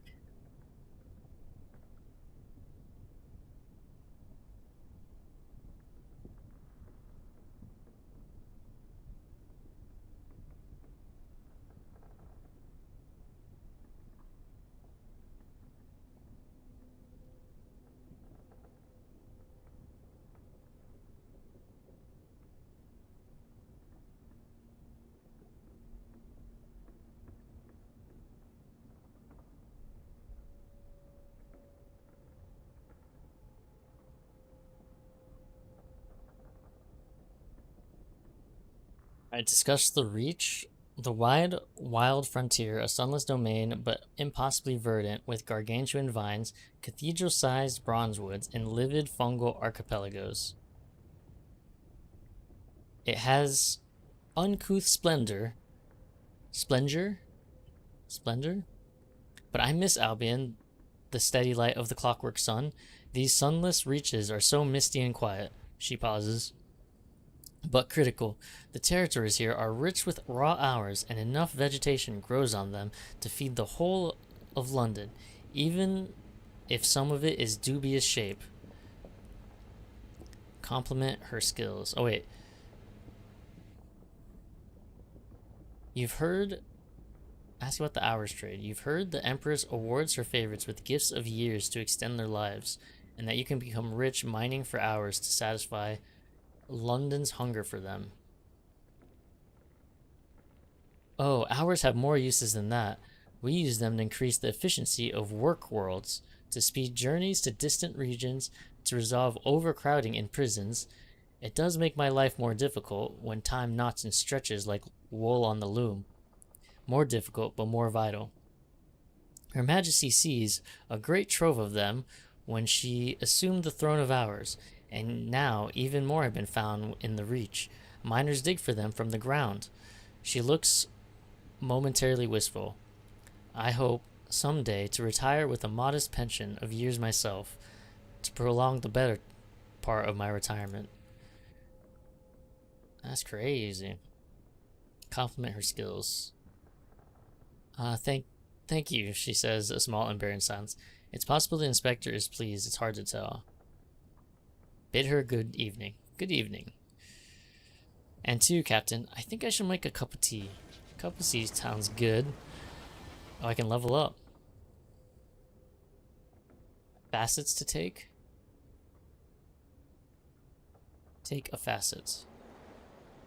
What did the winds of fate hold in store? You were the gossip of London salons, the target of a blistering editorials in the Gazette. Mad, they said. Bad, they said. Dangerous to... Wait, so either 5 hearts and 3 veils or mirrors, I see. Okay, so there's like 5 options. A spell in prison. Veils, mostly. Your letter of resignation. One day you're informed that your services at the military were no longer required. Cryptic benefactor or Bohemia. Scarred. You came close that day to death. Iron and mirrors. An interlude in red and gold. You lost your mind once. They put you in a splendid hotel managed by a cheery gentleman who would determine when you can leave. Oh, this is a reference to going insane in Fallen London. You get trapped in a hotel and you have to get past this cheery gentleman guy. This cryptic benefactor seems good. It's also mirrors and hearts, which is the 2 that I kind of like specialized in. One day, you were informed that your services at the ministry were no longer required. They required your immediate resignation. They wouldn't fire you, of course. The ministry does not make mistakes. What had led to your sudden departure? Office politics. A change in management higher up the chain. From one star to rise, another must fall. But someone there still owes you a favor for your quiet departure. A nod, a wink. They will be there when you need them. Nice. Oh, you get up to 20 levels, I guess. And it's just your, like, character history.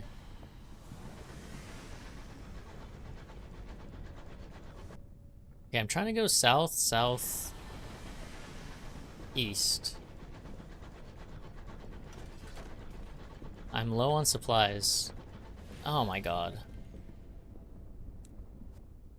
Dude, I should make it, right?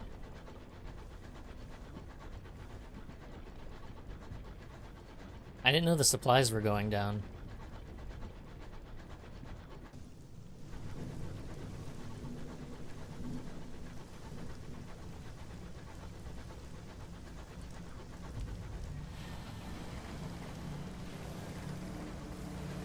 A nameless monument deteriorates here.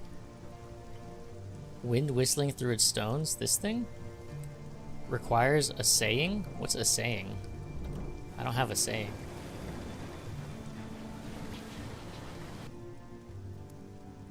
The audio is kind of loud.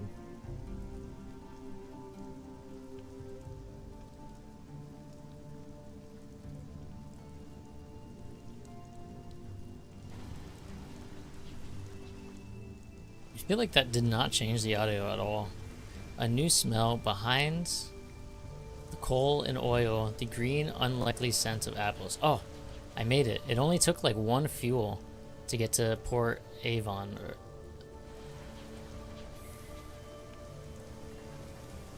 This has significantly reduced your terror. Your crew are always thankful to find another place of relative safety in the skies, however full of devils or covered in mushrooms. Dude, oh my god, this is probably another novel worth of stuff.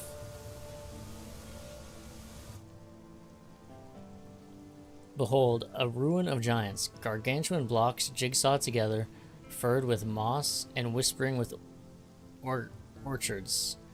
A bucolic village, nestles amongst them. Smoke coils daintily from the chimneys. A leisurely game of cricket unfolds on the village green. A ramshackle dock juts into the sky beside a farmyard scattered with rusty locomotive parts, plating, piping, and chugging motor with its innards exposed. I don't actually think I can do another. I'm gonna snooze ads, and probably I'm gonna finish this. Hold on.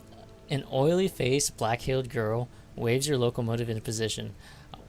"Welcome to Port Avon," she calls as you disembark. A rich knot of scent greets you, leaves and wood smoke, enriched by infrequent but pungent intrusion of goat. Port Avon welcomes new visitors, but your novelty will wear off the more time you spend there. When you visit in the future, you may need to bring something to keep them friendly. My welcome is now 3. Port Avon spills prettily across sections of colossal drifting ruins. Its orchards bask in the evening gold light of distant nebula. Will wear down your welcome. Here you can restore, allowing you to stay longer.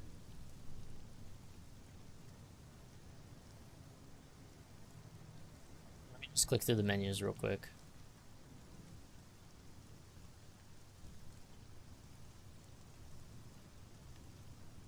Jumble of undistinguished souls.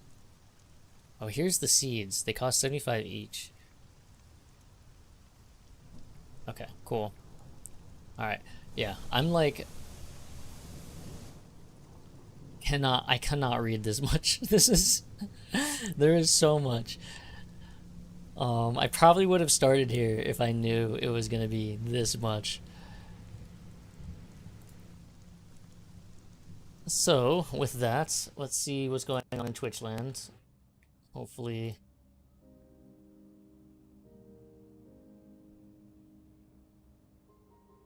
I would like to play this more, but... it's too much reading. This is like... I don't know. I would like to see where it goes. I get the gist of it, though. You're basically building a character and making a lot of choices. It's very much like Fallen London, I would say. It's very similar. There's just like the ship battles aspect to it. Let's raid Kai Cenat.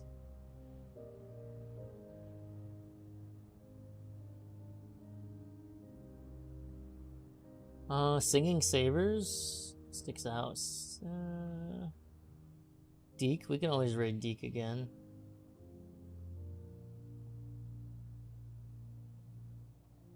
Honestly, not that many people on. I guess we do Deke. Johnny Gilbert. Rika 2.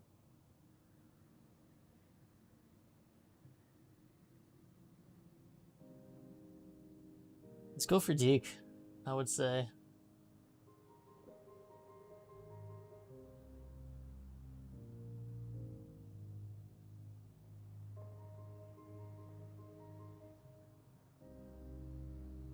Well, cool. Don't forget to generate raid message. Oh, true. Raiding out Meow. Yeah, we'll hit up Deke.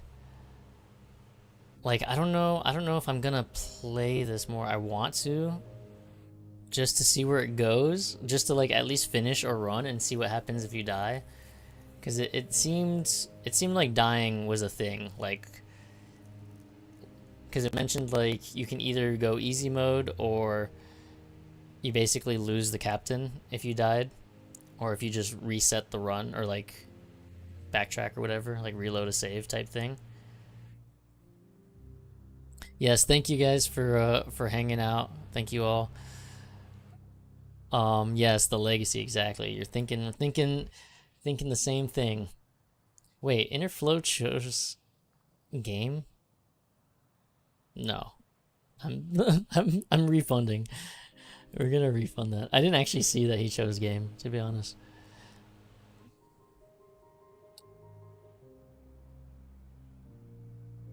Let me get it rolling.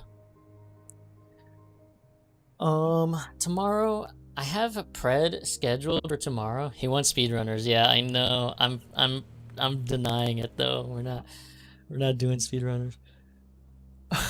I do not like speedrunners. Oh wait, before I read out, let me get game denied. Yeah. Let me try to get all the. Let's do PGS killer.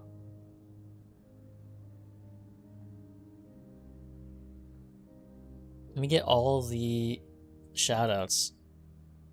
A gamer through and through from Cali's sunny shores to Kingdom Hearts 3's door. They battle with a greasy keyboard galore. Why is it? Why is it called your? Why did it call your keyboard greasy? What the heck? Stream end, yes sir, yes sir. Oh, Tim, how far? How far in Dodeca? I just got Indigo. I got one Indigo.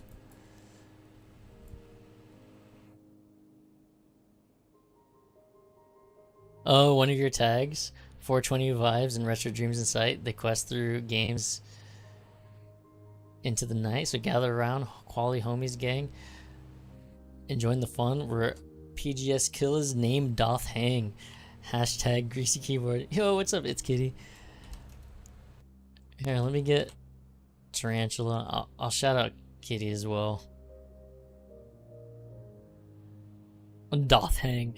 Wait, what is my setting? 29 minutes? Bruh. That's too long. How come I have... I think it's on. Yeah, it's on the poet. Well, everyone follow Kitty, Tarantula, PGS Killer. How do I do... Damn, I can't do a non-rhyme. Doth hang? No, it's not. That is not your Star Wars character name. There's no way.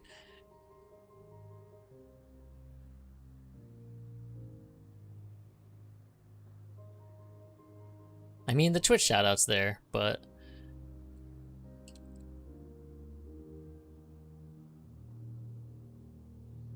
wait. Oh fuck, I did the wrong message. Raid, it's Daily Deke.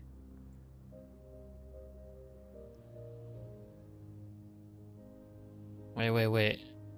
From skies to codes fly we going. Ah, I just don't like these raid messages.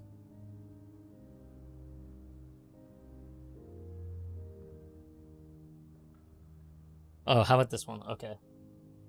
Hold on, I have to cancel this raid too. Alright, what about Ooh E-Girl?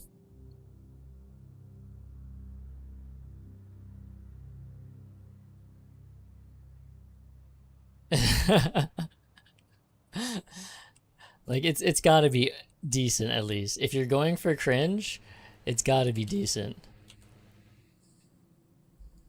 We need Ooh E-Girl. The Daily Deke. Oh, I wrote it's Daily Deke. That's not even the right person.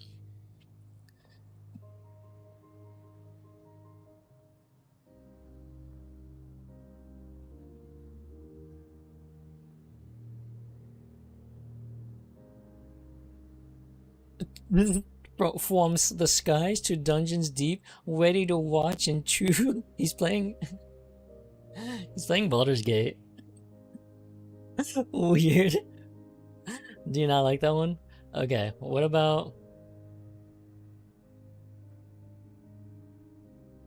Valley Girl? This is... I don't know, they're all slightly awkward. That's iconic, actually. Alright. Do you want it, Morgan? I don't know. Do we do that message? Everything, I mean, all-time news reporter, everything else is kind of like very not impressive. Like they're very just like subtle.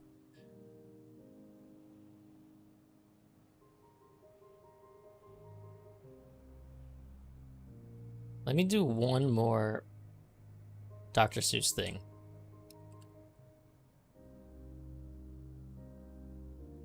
And see if that's good.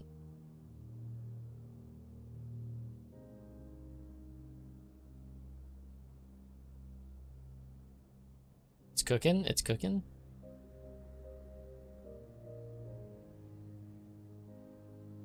I don't know. They're almost all too cringe.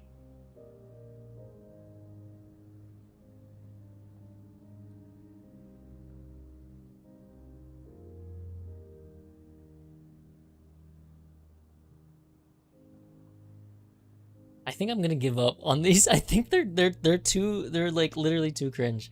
They're literally I thought they were gonna be good. All right, if you don't want to do any of those, you can. If not, no worries. Thank you all for hanging out. Thank you, Teddy. Thank you, Morgan. Thank you, Tim. Thank you, Killa. Thank you, Kitty. Oh, I cannot talk.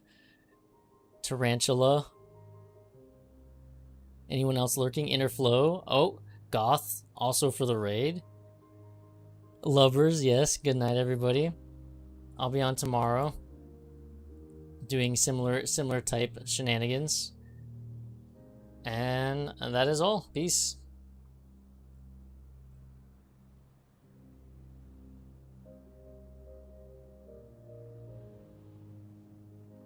Does that do anything? 13. Hi, 13. Hey, Stacy. Thank you so much for the raid. Thank you, Stacy. Adventure awaits Uwu. View from the skies of Dungeons Deep. Ready to watch. Exactly. Ready to watch and chew. No one voted for him, right? That's Uwu pretty daily. sus. Show us you He's on the log. magic.